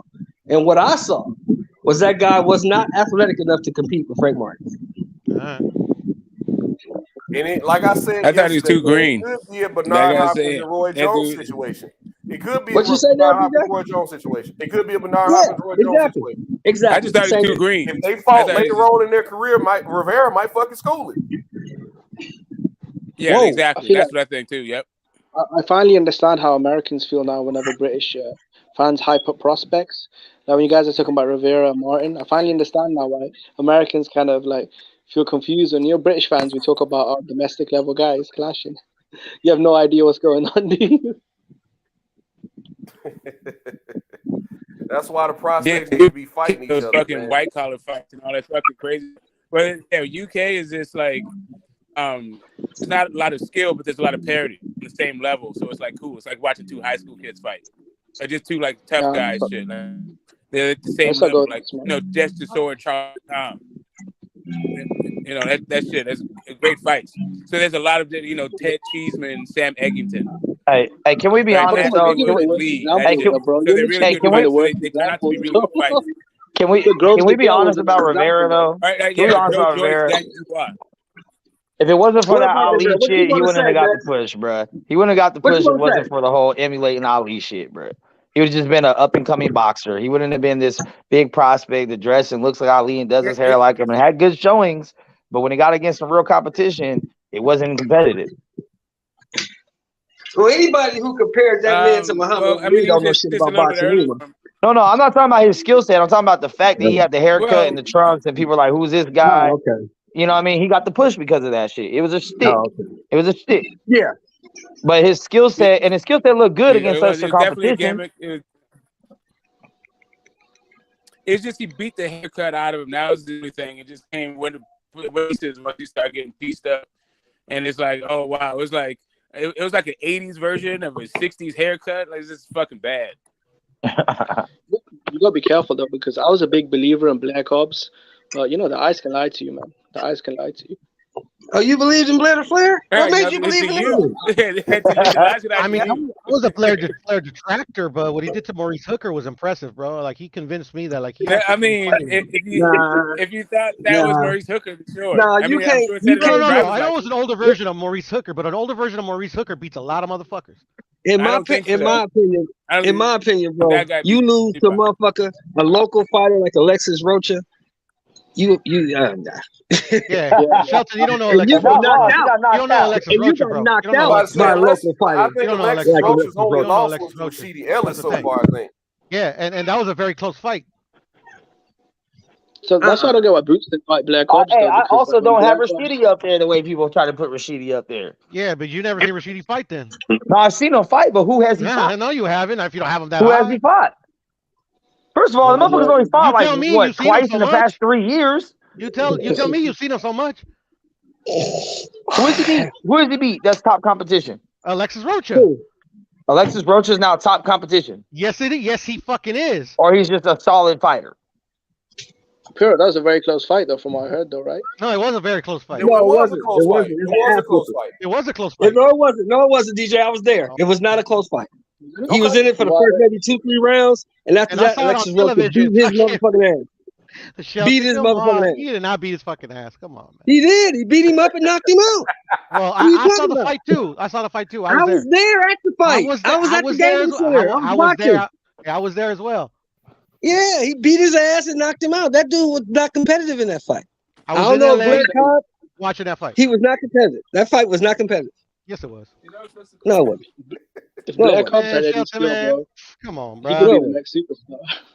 Blair Cobb came with the cap today, Shelton. He came with the cap today. I don't know. It seems like when someone's trying to argue Rocha's a top, he's not top comp. Yeah, Rocha's not he good. is top. He's a solid fighter. He's not top comp.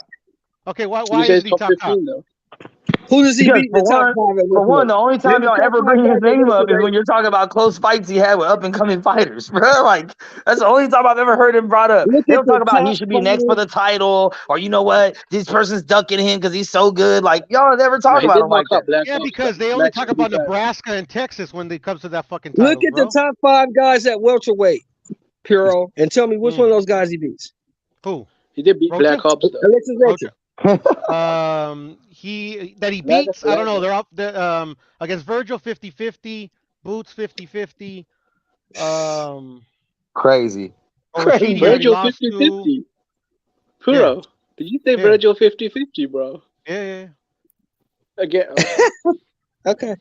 Well, and who else? Actually, wait, now that I think of it, Jimmy, actually, maybe 60-40. Virgil's beating some good dudes. Yeah. I don't know, but for me, that's like 90-10. Does Alexis Rocha beat the Mean Machine? Yes. Yes. Does he beat Stanley Onis? I don't know. Does he beat Budiev or whatever? He don't beat the Mean Machine. I don't know. Yeah. He don't beat Does he beat Thurman? Does he beat Garcia? Does he beat Porter coming out of retirement? He beats Thurman. No. No, he doesn't. Beat Avenida. Okay, we just named like what, almost 10 people, and they're like, there's no one that's a clear yes, except for what, one person, I think. The only ones that are clear yeses are like the top dogs. Bro. Now the only 50-50 fight I see in that, the only 50-50 fight I see in that is Avenesian. He's a 50-50. He'll beat Avenesian easy. Yeah. Easy one. Yeah, he'll beat Amnesia. So, but according to the internet, the past couple weeks, Amnesia is a complete and total bum. So, right, that was the narrative going into that fight, that he was a fucking bum, not a top comp. Alexis Rocha has a 50-50 fight with Josh Kelly. Damn.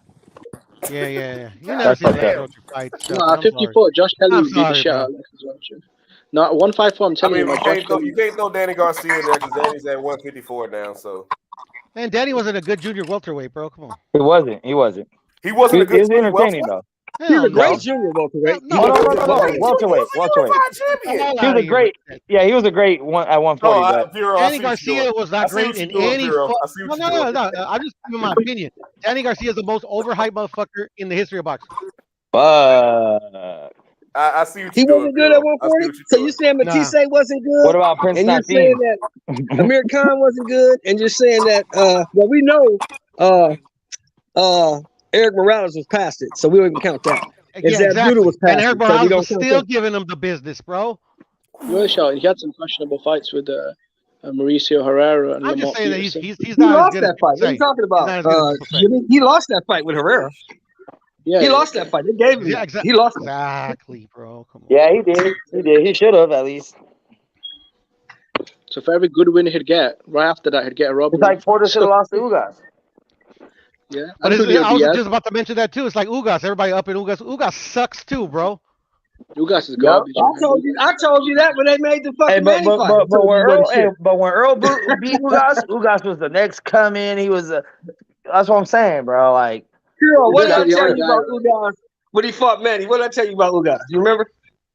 I don't, to be honest. I told you he wasn't shit. He beat a 43-year-old man coming off a 2-year layoff. He wasn't shit. Nah, he wasn't. But he wasn't A shit lot of before the people's Manny eyes, he fight. beat Sean Porter's ass. I told No, you that. that's why everybody thought like he was that good. I told you he beat wasn't Sean shit. And that's not saying Sean Porter wasn't good, because I love Sean Porter. I think he was really good. Yeah, Sean Porter. We know OG Shelton don't have no respect for Sean Porter. I can't stand that motherfucker. I don't like it's just like the same beef I got with that motherfucker Isak Cruz. How do a motherfucker get famous for losing? Yeah, but he didn't lose. Hey, but all his wins were he lost. But in the court of public opinion, he didn't lose. He did. He lost, man. No, Don't no. matter what the A lot of people think he lost. But a lot of people think he won. A lot of people thought he had a draw, which I did. Yes, I understand that.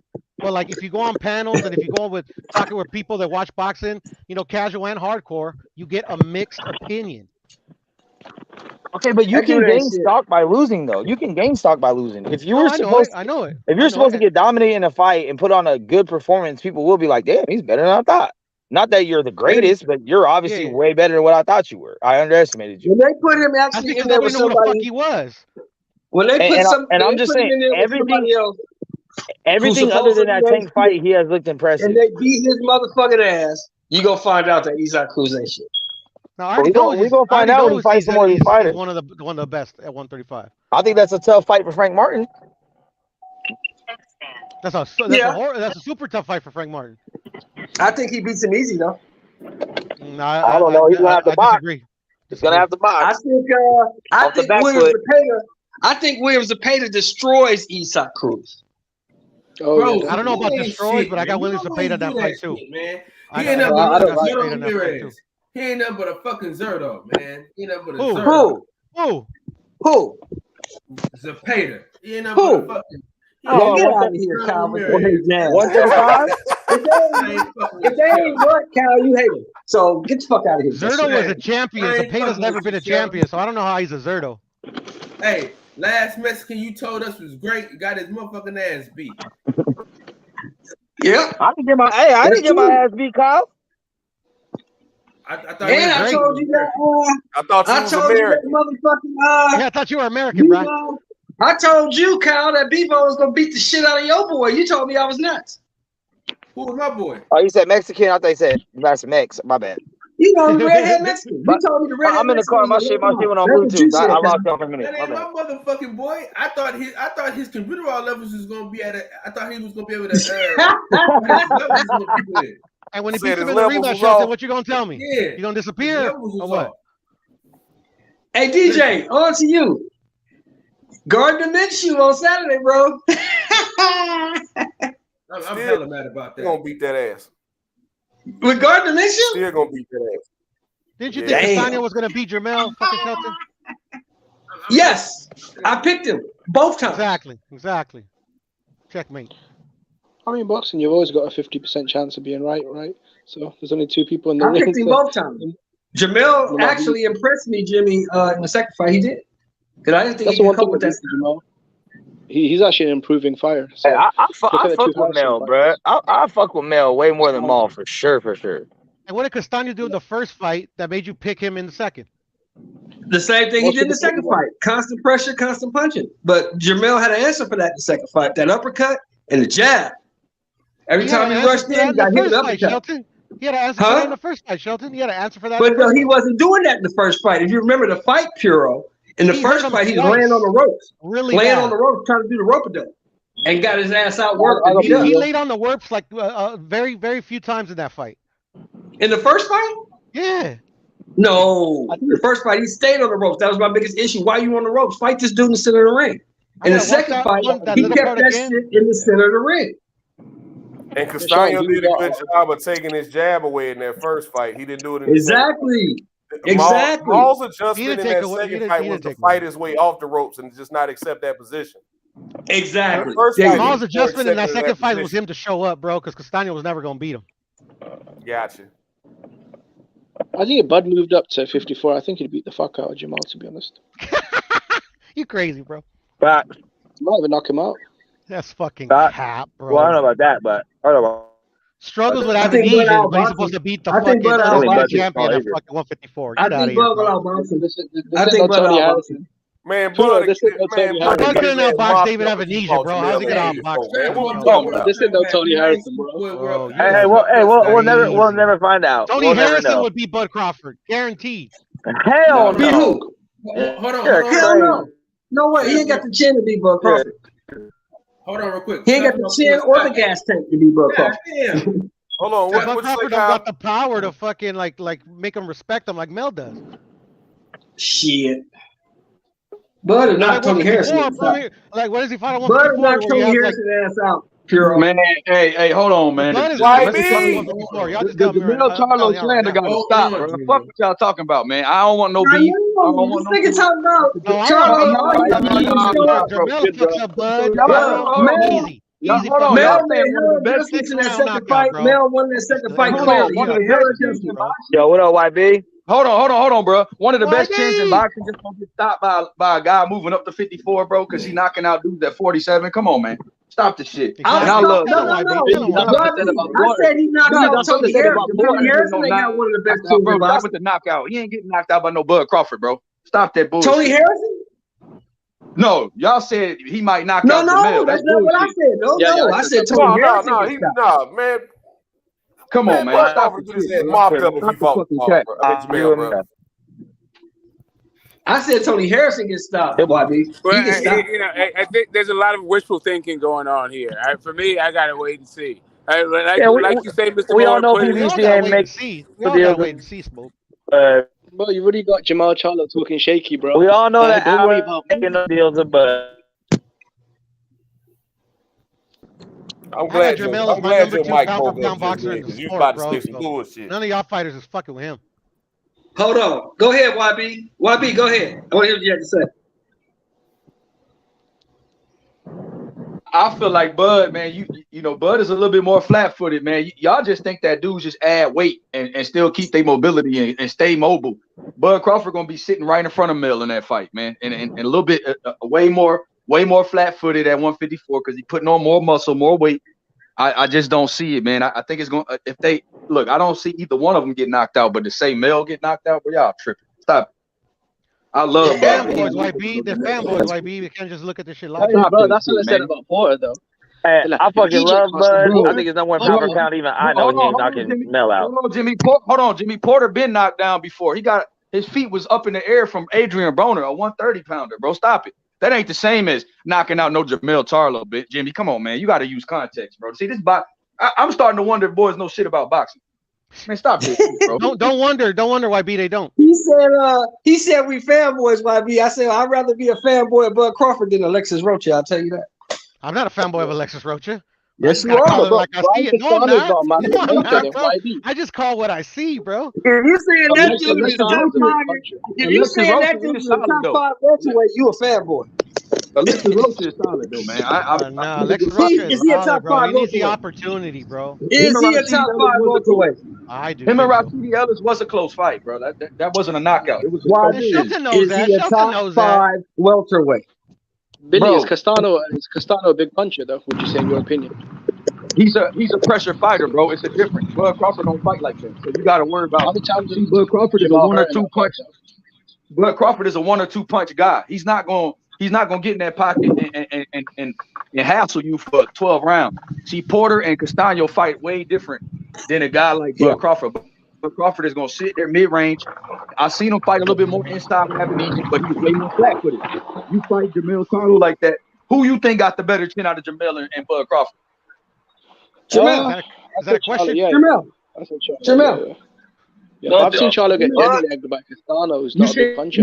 Have you seen him? Have you seen his knee touch the ground? No, Jamel? No. Have you seen him take a knee like Kaepernick? No. Did you see him do Bambi legs from Gamboa? Come on, man. No, I've seen him do Bambi legs from Castano. He never fought those guys. Hold on. Castano is a natural 154 pounder. Gamboa is a natural 126 pounder. Had my man doing Bambi legs, bro. Yes. Like, yes. You got to put that shit in context, bro. Stop it. But what happened to Gamboa? Put that in context. It don't matter, bro. What happened to Castano, Jimmy? Answer that question. What happened to Castano? Hey, YB, what happened to every champion at 154? Slept. Okay. Now, let me ask you this. They didn't make it. You answer my question. They always move the name. Is Alexis Rocha a top 5 welterweight? Obviously not, bro. Like, what are we talking about? Okay. I say top 15 though, not. Shelton. I mean, but is that an indictment on him when 147 is one of the most deep talented divisions in the sport? No, I want to say something for the fanboys real fast. It is. I'd like to say something for the fanboys real fast. Long live Mike Alvarado. Go ahead. If I had to pick between him and Avenesian, I'm taking Alexis Rocha. Alexis Rocha might fuck I'm taking Avenesian up. Avenesian. If I had to pick between him and Josh Kelly, I'm taking Josh Kelly. Hey, if I had to pick between Rocha and Crowley, I'm taking Rocha. If I had to pick between Rocha and Green Bean, I'm taking Rocha. I'm taking Kavaliauskas. If I had to pick between Rocha and Butayev, I'm taking Butayev. But that's because I know for a fact you're a Bean Machine fanboy, Shelton. I'm taking Butayev. Butayev beat the fuck out of Avenesian. Of course he would. That would mean Avenesian would beat motherfucking Alexis Rocha because he ain't that good. I know why you taking Avenesian. We know what you got vested interest. We know why you taking Avenesian. Just like we knew why you was picking Jose Benavidez against Danny. No, you wrong for that. You ain't friends no more. Hey, I know why you took Jose Benavidez against Danny too, but I ain't gonna speak on that. We ain't gonna speak on that. I don't gonna speak on that. Hey, we ain't friends no more. This is what Uncle Sheldon do. He'll tell you. He say, "Man, I told you Bivol was gonna beat your boy." Then he won't tell you about Benavidez getting his ass whooped. He won't tell you about Castano getting knocked out by Charlo. When he said Charlo was gonna get knocked out, he won't tell you about Triple G and Murata. He won't tell you about all these picks he be getting wrong. Hey, YB. You know the best. He won't tell you about I already know what you're about to say because I was about to say it. I already know what you're about to say. He told me Zerto was gonna stop that same Bivol that beat Canelo. He was like, I told you Bivol was gonna beat him, but I told you Zerto was gonna stop Bivol. Hey, he won't tell you none of that shit. Hey, YB, for one win for the whole year. Hey, YB, he also told you Mario Barrios was gonna stop Tank. Yeah, he did. He did. Guess what? I sure did. But I spent my money to go Mario Barrios. So you can't. I spent my money to go see that too. I spent my money to go see it. Uncle Sheldon, the dead clock is right twice a day. I'm still more right than y'all. How? You told me Zerto would stop better be knockout. Talk to me. He told me. He said because I'm smarter than y'all. Y'all know that. At 175, Zerto beat them all. He stopped better be. Zerto stops them all. You know I'm smarter than y'all, man. Stop it. Just cut the cap. So anything but Bud Crawford, I already know why Uncle Sheldon doing it. Look, if it's a Bud Crawford opponent versus anybody, he gonna pick the Bud Crawford opponent because he gotta build Bud Crawford's resume by hook or by crook. That's why he picked Benavidez. You know what I mean? Now I'm on a new train. YB. I got your boy Duck. I got your boy Boots ducking you. Ducking who? Man, we talked about that the other day, OG. We talked about that. You talked about that shit, OG. Come on, man. Uncle Sheldon, please. You got Boots ducking. Bruce turned down the All you gotta do is put the paperwork in, YB. Virgil is good.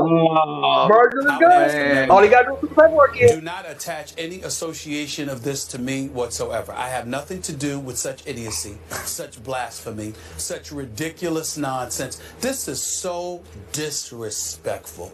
It really, really is. OG Show, you out of fucking pocket. All he gotta do is put the paperwork in. I don't give a fuck what you talking about. All Boots gotta do is put that paperwork in. He got a mandatory event. Uncle Show, you great for the sport. Uncle Show, you great someone out on Hey, OG Show, you great for the sport of boxing. He great for the sport. When he made that fight, he wasn't the mandatory. He's the mandatory now. He gonna get rid of Karen in like 3 rounds. And he got all the way till May to put that paperwork in. I don't want to hear shit. I don't want to hear motherfucking thing. If you don't put that paperwork in. If you don't put that paperwork in, I don't want to hear shit. Hey. No, what about Twitter call-outs? They did not count. Hey, I thought that was gangster. Uncle Sheldon, you know what, Uncle Sheldon, I love that. You great for the sport, though. For real. I just be trolling. Uncle Sheldon, I know. Uncle Sheldon say Boots is ducking. Damn.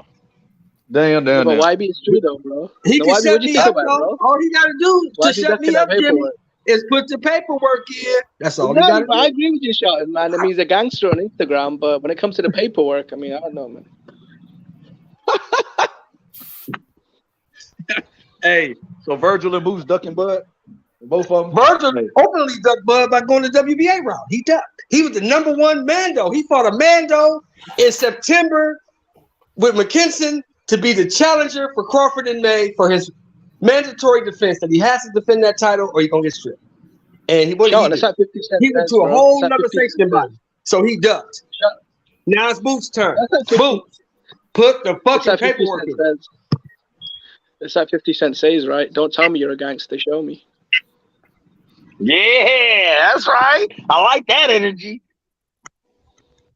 I don't get too aggressive on here, though. And tell me where I'm wrong about Virgil going to a whole nother sanctioning body when he was the mandatory for the WBO. Tell me where I'm wrong at. Hey, my boy Virgil fighting for the belt with Sandy Jonas. I did want him to press for that Mando against Bud, though. I ain't gonna lie. I wanted him to press Bud, but I did want Boots to press Bud. But this fight is for the interim IBF, so now he's out the. Now, if he wins this fight, he won't even be in the rankings no more because he'll be an interim champion.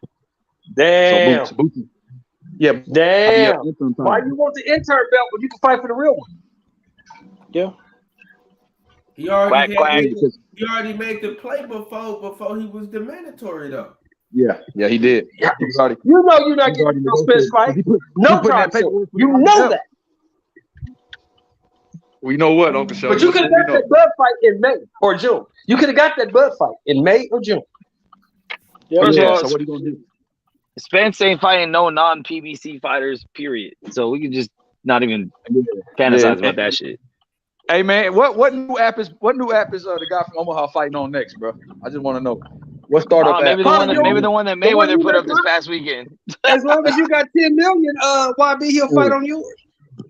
Hey, shit, all right. Hey, we gonna do Saweetie record numbers. We gonna sell 6,000 copies in the first 2 weeks. Hey, do me a favor, YB. Do me a favor. Hey. Get at Rachel. You tell her thanks for the invite. I really was gonna come to that male fight, but I gotta go to Tennessee in February for the Super Bowl. I forgot all about that. Got you. Yeah, man. Mel is yeah. So you can see Mel up close. You know what I'm saying? When he knocked out Tim Tszyu, knock his veneers in the front. I wanted to be there too. I promised my boy who came to my retirement party that I was coming to his house for the Super Bowl in February. And that's too close. Yeah. Nah, it's cool. I'll let him know. That's too close. But yeah, I just got a couple questions, man. I got a couple questions about this Bud and Boots situation. Boots say I'll fight him in his. Boots say I'll beat his ass in his living room. That's disrespectful. Okay. Yeah. But Bud ain't never, look, this is the thing. Bud ain't never showed no energy towards Boots ever. If the situation right, if the money right, if it come across my desk, we'll take a look. I mean, Boots been. But here's the problem. Hey, but Bud has been pretty consistent about who he wants for the past 5 years. So I don't see why he's expected to want anyone else. That's exactly pretty fucking clear. Hey, so hold on. Pretty fucking clear. He wants Thurman, shit. My bad, Kyle. I'm sorry, Kyle. But he on different apps. Hey, real quick, y'all. Real quick. Hey, DJ, man, I love you. Uh-oh. He put the guy from Alabama in the background. Yeah, that's fucked up. This is what I'm saying, man. Look, Boots said he wanted to fight Crawford. He's better at everything that Crawford does than Crawford. That's what he said. So the opportunity is there for you to fight that man and prove that. And he don't want to prove that. If he don't prove it, he's ducking. I don't give a fuck what Kyle says. I don't give a fuck what you say. If he don't put that paperwork in, he's ducking. Shelton, Shelton, go have a conversation with. Go walk down memory lane with Jesus real quick. Come on, Kyle. He was just talking about Bud and Crawford. Bud and Crawford. Hey, P need to go in the back for that one too. He said Bud and Crawford.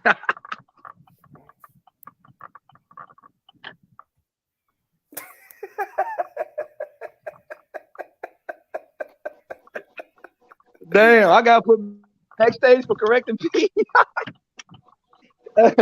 Hey, Kyle shows no mercy. No, Kyle, anybody can't get it, bro. Even on Kyle run his panel like friendly fire, bro. I actually got bro, you, bro. He pumps off in the back ones as well. No one's saying he pumps off in the back ones as well. This shit Vietnam over here, bro. I said, damn, Kyle.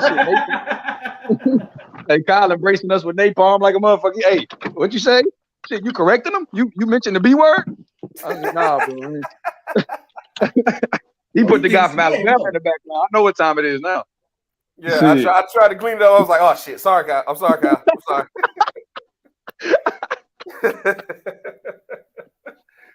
Oh man. Hey, Kyle, that Stephen A shit funny too.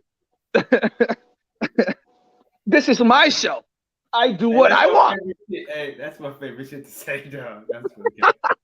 That's my favorite shit, dude. That's my favorite drop.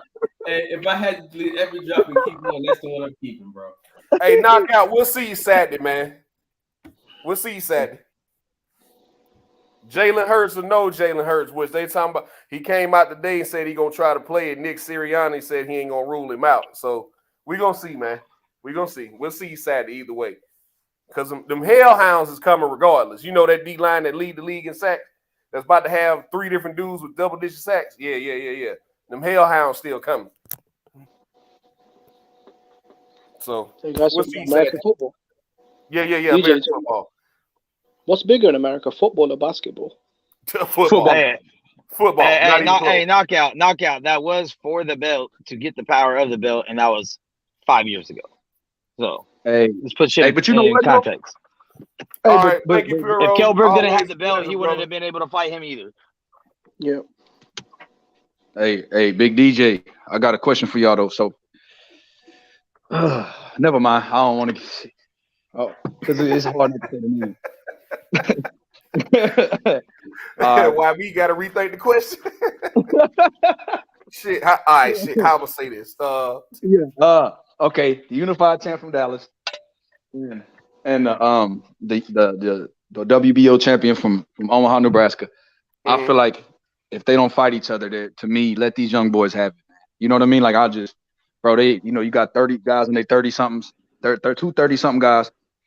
And you got these 25, 24-year-olds that really, really want to get it going. That's why I'm not mad at the Stanionis Virgil fight. You got 2 undefeated young guys fighting for that WBA regular. And, depending on what happens, those belts get dropped. And you got a guy, eventually fighting for the WBA super. And then you got Boots having an IBF interim. So if that belt gets dropped, then Boots will probably be elevated to champion ASAP. But I just want to see those guys mix it up. You know what I mean? I really do, because I feel like that's one of the most interesting divisions in boxing. Whether we got the Omaha champion, the WBO champion from Omaha, or the unified champion from Dallas, at 147 or 54. It's one of the best divisions, even without those guys. So I just want to see. I mean, is it though? I think it's going. I think it's going to be the Mayweather effect, bro. When those two dudes leave, it's going to be a free for all to see who the next top dude is. But while they're still there, they are clearly the top two in that division, and everyone else is second tier. Yep.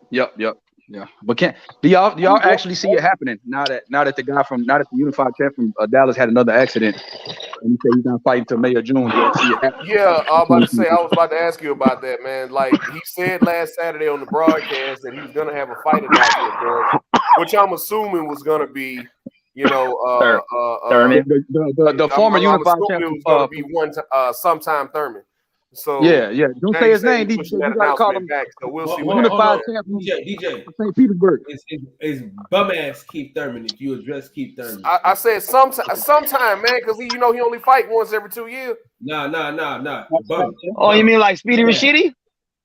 Like Spencer? That was a different situation. Hey, Max, you know DJ. What you say, Max? Max, what did you say? He said like Speedy Rashidi. He said they got something in common. Get his ass. Get his ass out of here. Yeah, Max got his ass back.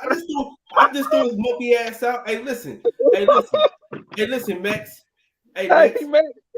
You keep that Rashidi Ellis to your goddamn self, you funky motherfucker. All right, Max. Hey, Max, I'm gonna join you real quick. I'm gonna join Joe Joyce, Duck, and Wilder. Fucking. Oh, damn. See, I'm gonna just go ahead and throw y'all niggas out together. See, I'm gonna just throw y'all niggas out together. Y'all ain't keep disrespecting my friends on this platform. Wilder. Yeah, I'm saying. Hey, listen, hold on. Let me do this real quick, man. Let me go ahead and drop this. I would ask America, do not attach any association of this to me whatsoever. I have nothing to do with such idiocy, such blasphemy, such ridiculous nonsense. This is. Yeah, man. Hey, we were cellmates for a little bit, damn it. God damn. Hey, but why you kick me out, man? I stopped Joe Joyce from packing out DJ.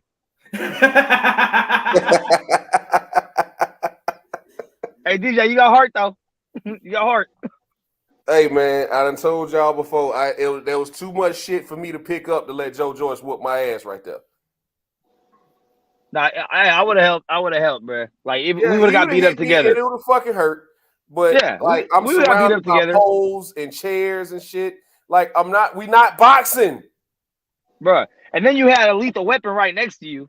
You feel me? So that wasn't gonna happen. I feel you. We would have been asleep together, man. Hey, they just punch, man. They ain't got no grappling or leg kick skills or nothing. You know what I'm saying? Like, nah, man. Joe Joyce cool, man. I was just, you know. Nah, he's cool. He's cool. He's hella cool. His hands are bricks, though, bro. His hands are bricks. Yeah, for sure. Yeah. Remember before I met Joe Joyce? Remember I was talking that shit, and I'm like, how's he keep knocking everyone out? He don't have nothing that's like special about him that pops out at you. He just like plods along. His hands, right? I was like, oh, I get it now. Yeah, yeah. That makes sense. His fingers are made of concrete. Yeah, that's tight. Yeah, then you shake his hand. I was like, oh, you different.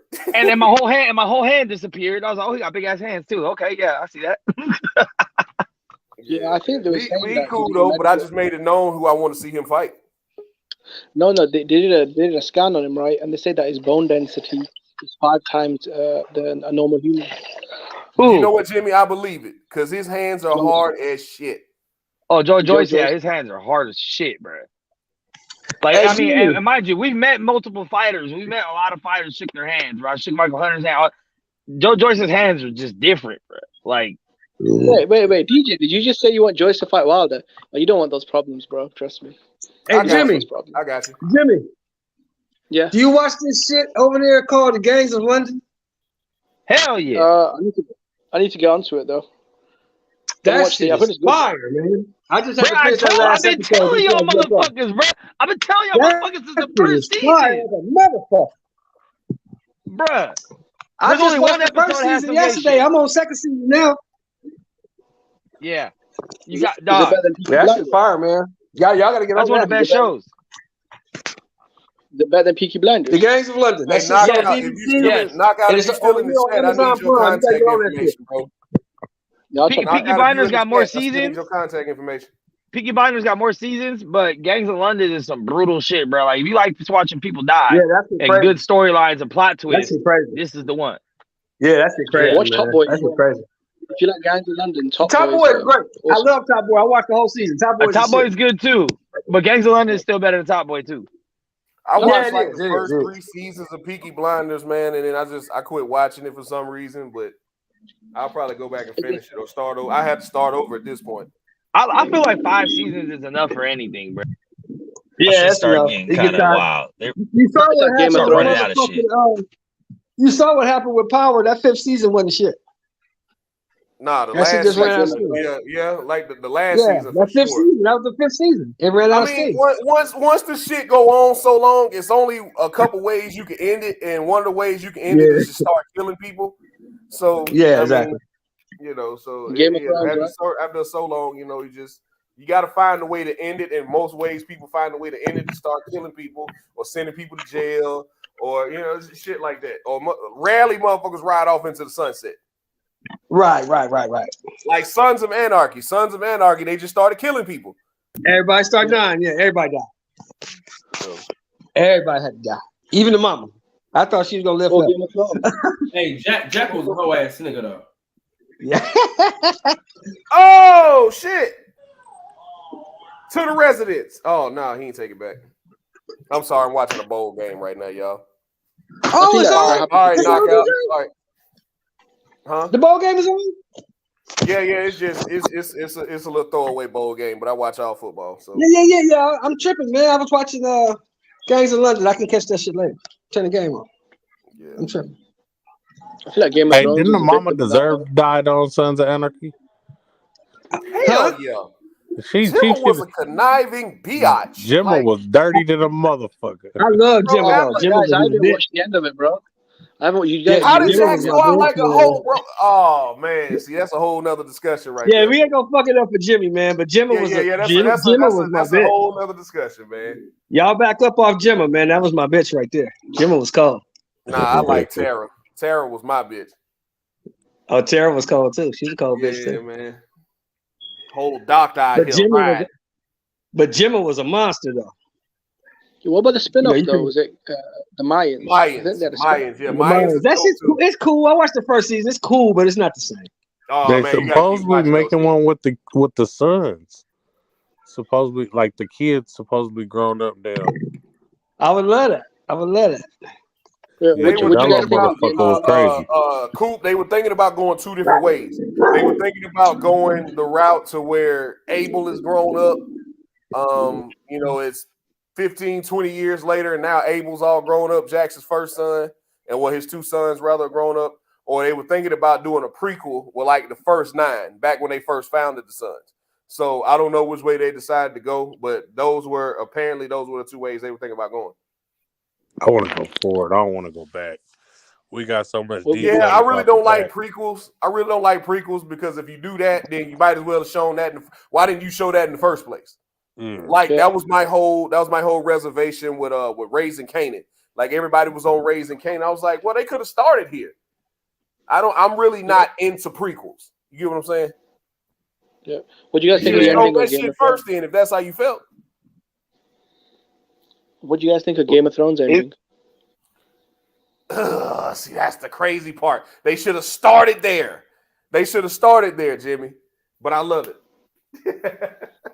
Damn, I got locked up in Game of Thrones. I never saw one episode of Game of Thrones. Not one.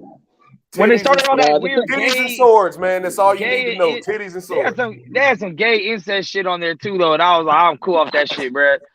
And then I went to jail, and then I missed out. Once he found out that that a brother was fucking his sister, he was like, "Oh no, I'm out." Yeah, I'm cool. That's weird to me. Yeah, I mean, you need to have a high incest tolerance rate if you want to watch Game of Thrones. I can't fuck with Game of Thrones. Nah. Tell you, Gangs of London. I'm telling y'all, Gangs of London. Watch that shit. What's on AMC?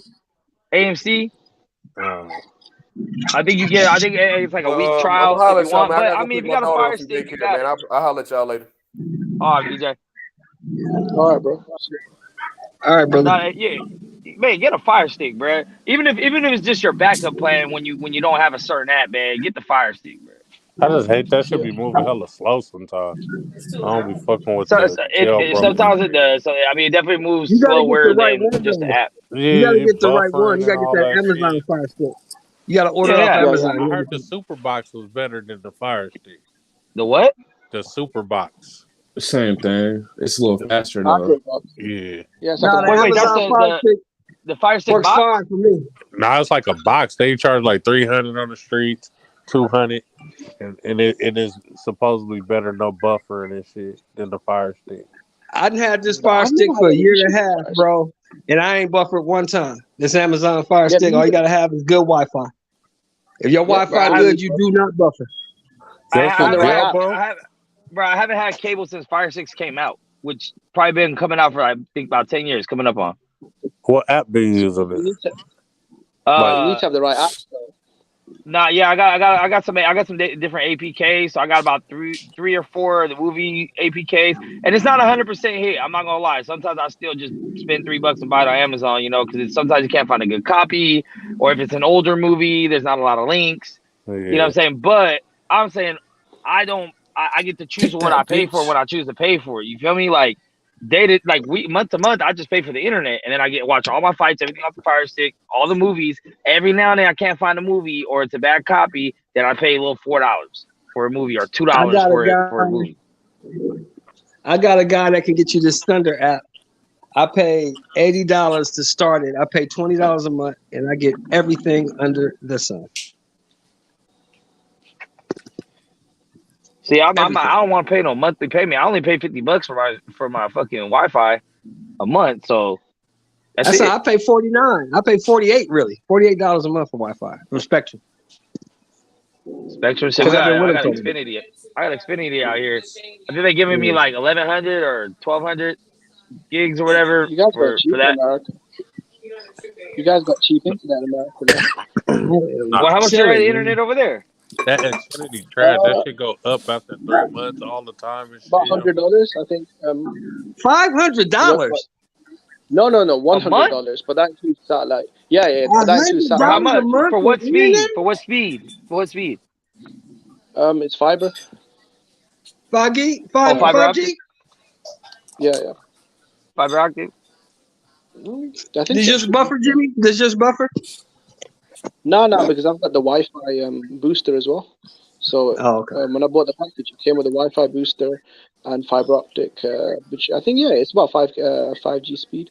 Or comparable to that.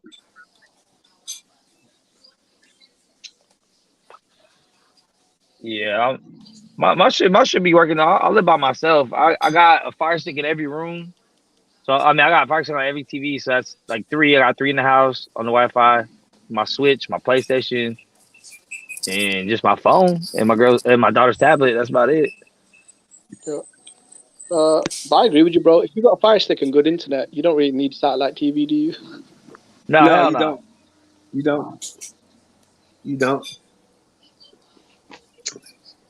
I mean, every now and then, like sometimes I'll be looking for like a 90s movie or 80s movie, and it's hard to get like a good copy sometimes, or just.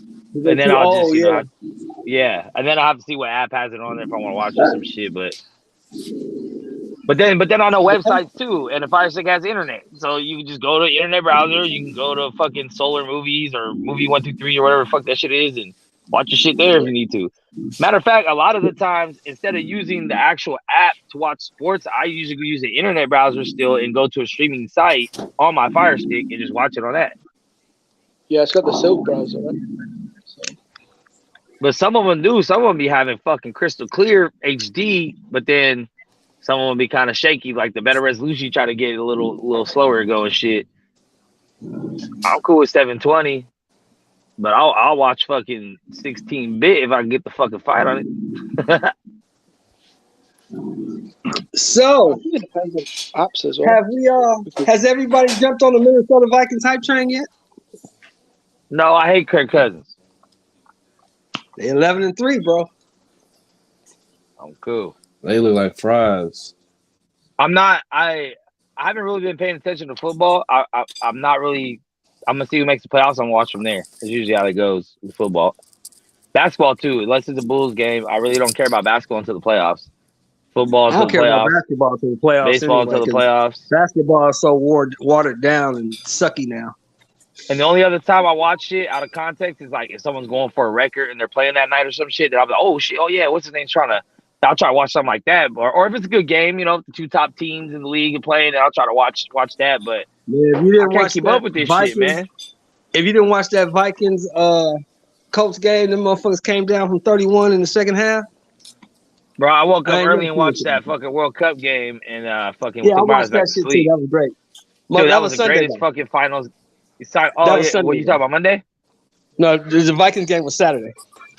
Oh, see, I didn't even know they were Man, doing Saturday football. That's one of the best football games I've seen in a while. Them motherfuckers came down from 31 point comeback in the second half. Yeah, I saw that it was the biggest comeback in NFL history. Yeah.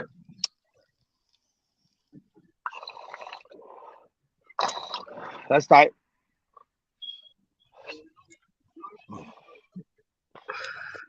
That soccer game was crazy though, bro. And if you don't watch soccer, you can't understand the craziness of it. Messi, my man Messi, capped his He finally career. got one, bro. Yeah, It did. It capped his fucking career. That's probably gonna be the last World Cup he goes to. He might He's retire probably gonna retire altogether. after next year. He'll retire after next year. Try to get another cup in the league or some shit. Cause now he got something over Ronaldo. Ronaldo never got that World Cup. Yeah, there's nothing left for Messi to do. He's done everything. There's nothing left for him to do. And he was a big The part of major why they won. contributor. Yeah, 4 yeah. goals. Come on, man, 4 goals. Hey, so Yeah. who? So listen. Before this World Cup, Mbappe's fire though from France. Mbappe, that young Mbappe's boy the right man. there, bro. That He's dude's the the man. next generation. hey, check this out. Question: If Ronaldo would have won a World Cup, who was better? Ronaldo. Damn, bro. Because I don't watch Ronaldo. soccer at all. I don't watch soccer at all. Ronaldo. If Ronaldo had won the World Cup, Ronaldo would have been better. Yes. It's pretty much that's what it came down to because they were always neck and neck, and then neither one ever won the World Cup, and both of them were kind of choking the World Cup. Right. Honestly, so that was even bigger. Like it wasn't not just that they didn't do good; like they choked. They had bad performances. So it was always like pretty much first to win the World Cup or the only one to win it. Like because Ronaldo don't got another chance. He's like 38 right now. They only come every 4 years. This is why it's such a big fucking deal, bro. Because it's like you only get one. You might get a couple chances in your career if you play it right to even do it. And then you're going up against the world, bro. And Mbappe is a fucking beast, bro. He's a monster. Since he was like 14, and when he was playing like under 17s and shit, he was the man. Like they've been waiting for this guy forever. Yeah, Mbappe is the man. He proved it. He proved it Sunday though, Smoke. And he stepped up on every level. You want to talk about clutch, bro. Yeah. But he can't do it by himself, you know. That's why I called your ass Sunday, Smoke. Smoke. That's why I called you Sunday.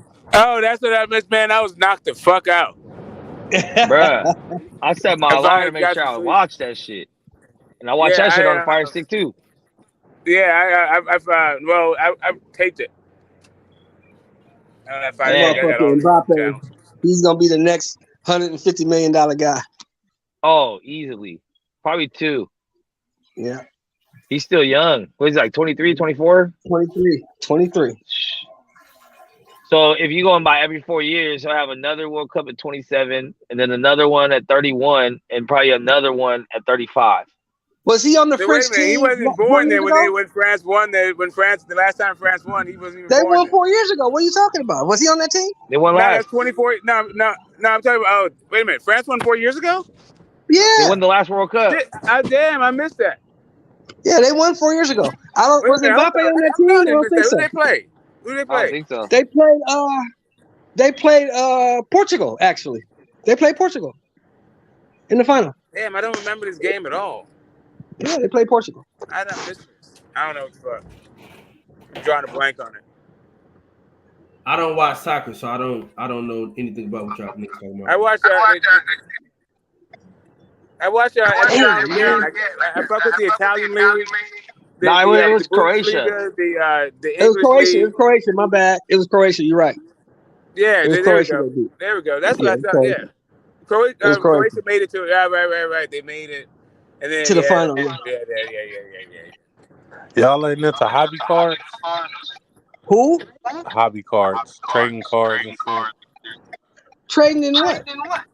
Like sports cards, like soccer cards, basketball. Oh no, hell no. No, hell no. You might want to get in, man. Them soccer cards be selling for $500,000 and shit like that. Yeah, I know, right? Hey, who got the echo on here? Somebody got echo. That's probably me. Hold on. Sure. Yeah, that shit crazy, man. Them cars be going for all that shit. I ain't dealt with a trading card for 35 years. There's good money in that shit, I'm telling you. Yeah. Yeah, cards made a comeback. Man, I'm telling y'all though, this motherfucker Justin Jefferson, he next up, y'all. He been that guy. I said he been that guy. He's the whole reason Kirk Cousins successful. That motherfucker, man. Whew. I didn't like that. It ain't nothing on football field he can't do.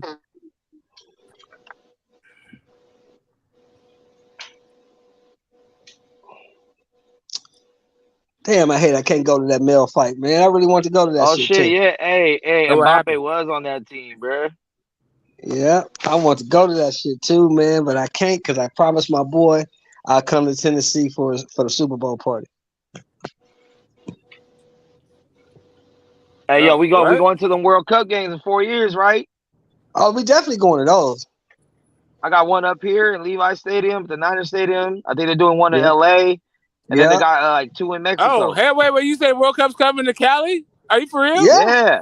Oh, God, good 4 Lord. years. Oh my God. Oh yeah, Coming I'm to going to New all York. them shits. Oh, I'm about to lose my voice.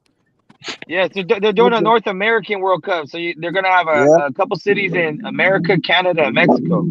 Yeah. Yeah, I remember Pele came to San Jose. He played on the earthquakes, and that's you know what you about to get? The whole fucking peninsula. And you know what you about to get at the World Cup? You about to get a whole lot of pussy. Oh, bro, foreign pussy. Yeah, a lot of girls come out. A lot of women come out more than you. You gonna get a whole lot of pussy. That sound like Somebody sound like they about to get their ass bit up. Shut the fuck up. Shut up. Hey, that's that easy one. OG Show can't never keep that dog tame, man. That dog do what the hell it want. Yeah, he's cussing out. Hey, that dog got Shelton as a pet. Out of pocket, always out of pocket. I had a joke, but I ain't gonna get Max started. Hey, though, Kyle, slide with us to a World Cup game. It's right there at the Niner Stadium, bro. I know you don't watch soccer, but you gotta be there. No, don't bring Kyle. He might get divorced. Don't bring Kyle. And y'all know I love them Hispanic women, so I'm not going. Hey, well, but the only thing is, they only have the stadiums already announced. I'm not sure if the dates are up yet, but obviously you don't know which team's going to be playing. So, does it matter? You know, hell no, it don't matter. I'm going Brazil all day, but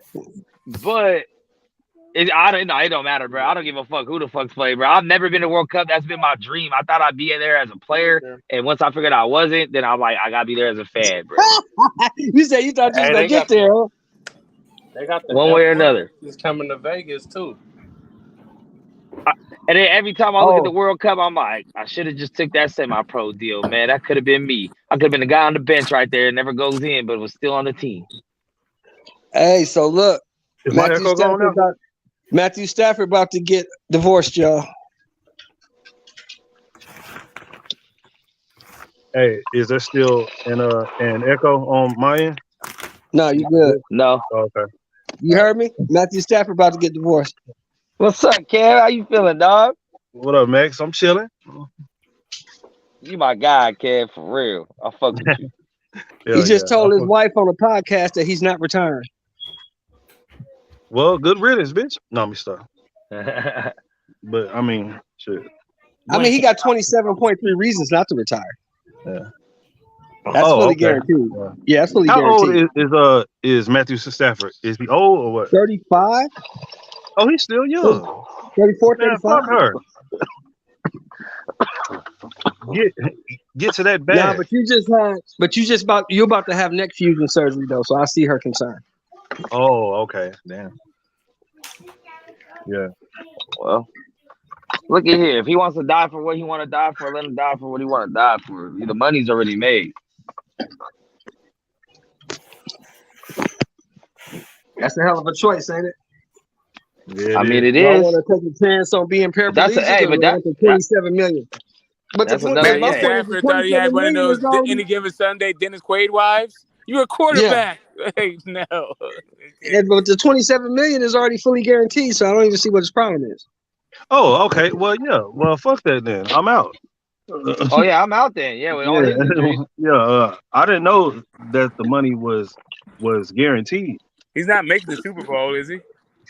They're not even in the playoffs. They out the playoffs. Yeah. Hey, yeah, but yeah. Pete this though. If he goes back for that 27, then when that contract is over, he can get another one. But if he sits down for a year, he's not gonna get the second year. Like, what about the second, third, fourth year? He made a bunch of money in Detroit. He made millions. He makes in more. hundreds. It's never He enough. make- You know it's yeah. never enough. Yeah, like you know have it's to never the enough. whole rest of your life to not play in the NFL. I don't know, man. The But money's somebody never played enough, 14 bro. years. You played 14 years and you won a Super Bowl. What else you need to do?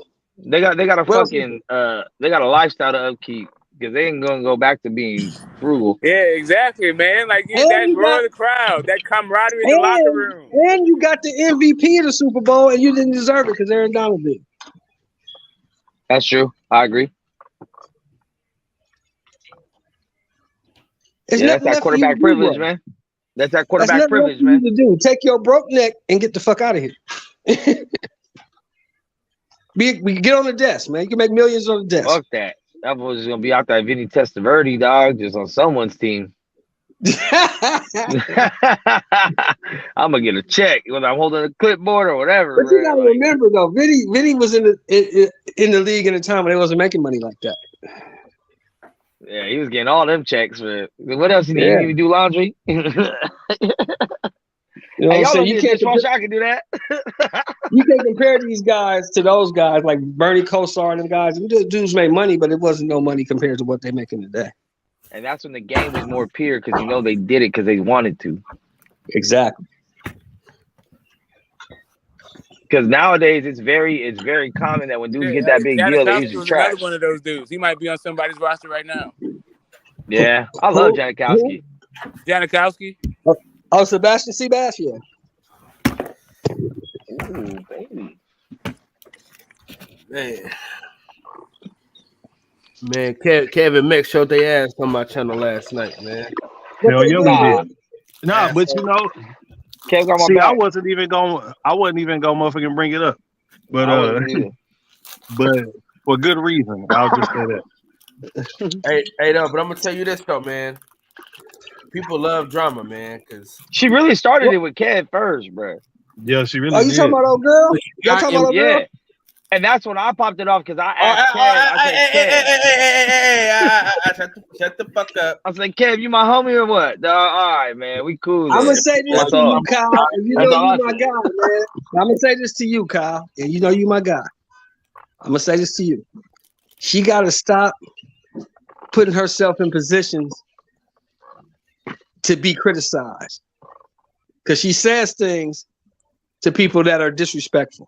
Very And then when she gets disrespected, she has a problem with it. You can't have it both ways, bro. Get on his head, OG. You cry bullet. Yep. That's a You fact. can't have it both ways. You can either be, if you want to be respected, if woman or man, if you want to be respected, you have to give respect. I don't say That's the way it works. I don't say anyone. Nah. Well, this is the thing though. Like, right? She comes on here let's say maybe like once a month or some shit like that, twice a month. And every time that she fucking come on here, she gets disrespectful as fuck. And it's like nobody says anything about it. Nobody fuck around and just like whatever, like kicks her off. Like looking at her breast. Man, nigga, fuck that bitch breast. It's Fuck her.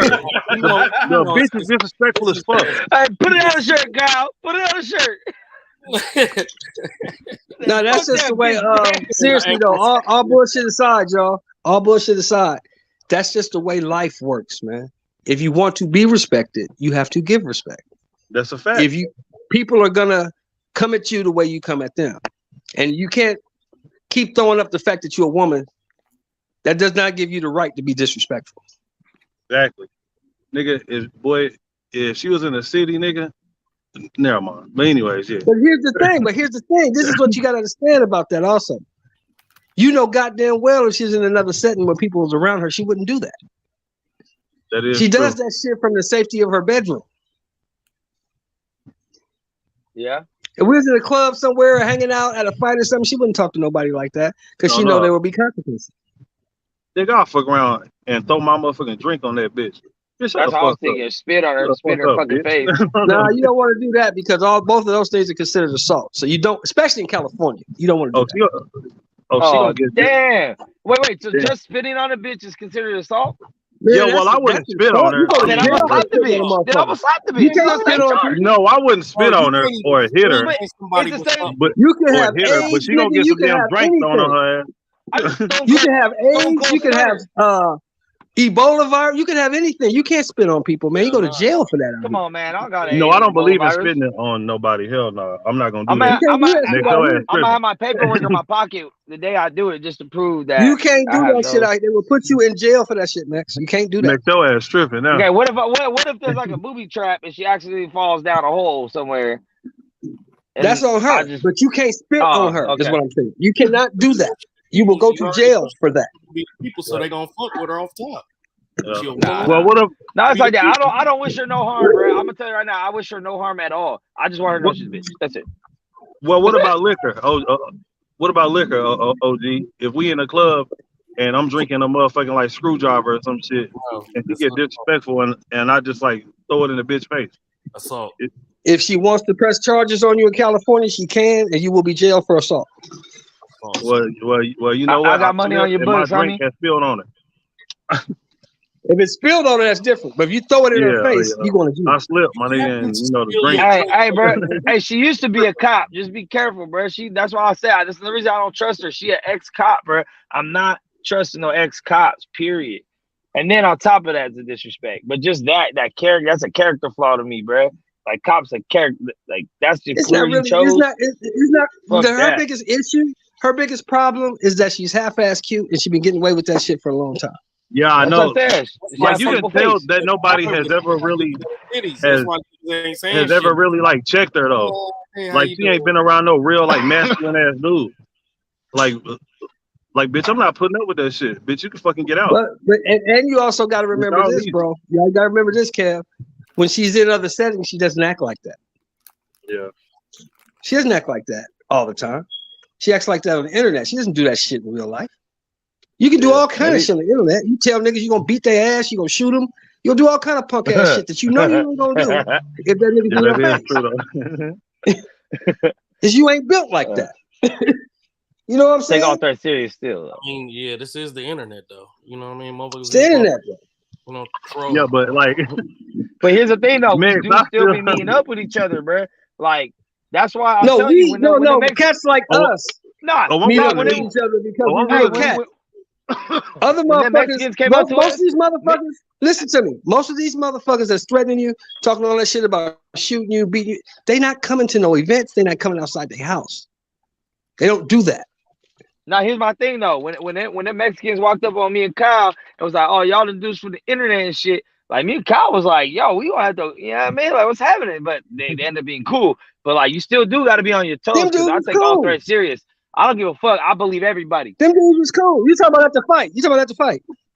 At the fight? Yeah, at the fight. Yeah, they walked up on me too. They see me. Hey, that's OG shouting over there. Like, who the fuck is that?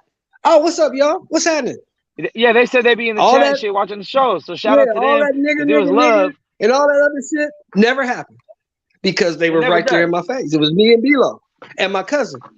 So they didn't want no problem. They was nice and respectful and shaking hands and being nice. Hey, listen, man. But in the chat, it's nigga, and all this other shit. So, you know. All I know is this. In person or whatever, my respect is everything. I don't give a damn if it come from a female or a nigga. I need my motherfucking respect. I do not disrespect you, and everything's cool. I ain't get into Right. Sunday. Right. But you also got to remember this too, bro. When you out in public, especially at public places and events, you have to think. You have to think. Yeah. Oh yeah. I'm not gonna motherfucking act out like that, like on some like crazy ass shit. But because if you do the wrong motherfucking thing, nah, they got a hot motherfucking cell waiting on. Oh yeah. That you can't get out of. Oh, I'm not a hothead, but at the same time, I need my respect. Like I'm not just no motherfucker that would like fly off the handle and fuck around and shoot a motherfucker. Like no. Well, you know, like them old people used to tell you back in the day, man. You want to keep them white folks out your business. Absolutely. Well, hold on. I'm on that same. Kev, I'm on that same shit, man. White women are all in my. Well, anyway. Listen to me. Because once them white folks get in your business, his business is once white them women. white folks, once them white folks get in your business, they don't get out till they ready to get out. Nah, fuck all that race shit. It's bitch ass motherfuckers. No, that's real talk. You know what I'm talking about. You know what I mean? They ain't no race shit. You know what I'm talking about. Max, you know what I'm talking about. Shit, man. Yeah, no, I know. The motherfuckers in them black robes. What I'm saying, like, when them white folks get in your motherfucking business, nigga, they not getting out till they ready to get out. Yeah, and that might be 10, 15 years down the line for you. You understand? Yeah, I had caught a motherfucking embezzlement case back in like 2013, and I just had really got over that shit. You got caught for a white crime. See, you can be on the internet and you can be with the homies and talk all that tough shit, but I'm telling you what's real. Once them white folks get in your business, man, they don't get out till they ready to get out. And that might be 10, 15 years for you. I agree, Sean. You have to remember that she works in the post office, right? So she starts her day off with good morning, sir, good morning, madam. And she's very polite at her job, or she wouldn't be working at customer service, right? Customer service. If she works at the post office, hell yeah, she can't do that. She's especially in customer service, she can't do that. My daughter's a supervisor. She in the back doing the boxes. Nah, she ain't in the back doing shit because she's retired military. She got a cool spot. Retired cop. Because she came in at like a GS5, GS6. Hey, the post office is a nightmare to work at, though. Like behind the scenes, like the employees. My daughter's like, a supervisor. Smoke. My daughter's a supervisor at the post office. I know. Yeah. That shit is stressful. That shit is dealing with motherfuckers' personalities. That shit crazy. Hey, that's like one of the most. That's one of the most racist spots. They're just in there like exactly. They're clicked up. Like each faction that works there, they stick to each other. And like I don't know. I heard crazy stuff about the post office. Yeah, but that shit she do on the internet, there's no way she could do that shit in real life. There's no way. She wouldn't have no way. It's not called going postal for no reason. I'm people so man. Hey, what is the LDBC? What do they be talking about? The Lions Den boxing community. What about it? Are they saying something in the comments? Incredible Hulk. Incredible Hulk. Oh, he on that. The Lions Den boxing community. What about it? I said they motherfuckers talking shit in the comments. What they say? I don't even want to get this nigga no light. I'm gonna let y'all. If y'all want to give him some light, like y'all can.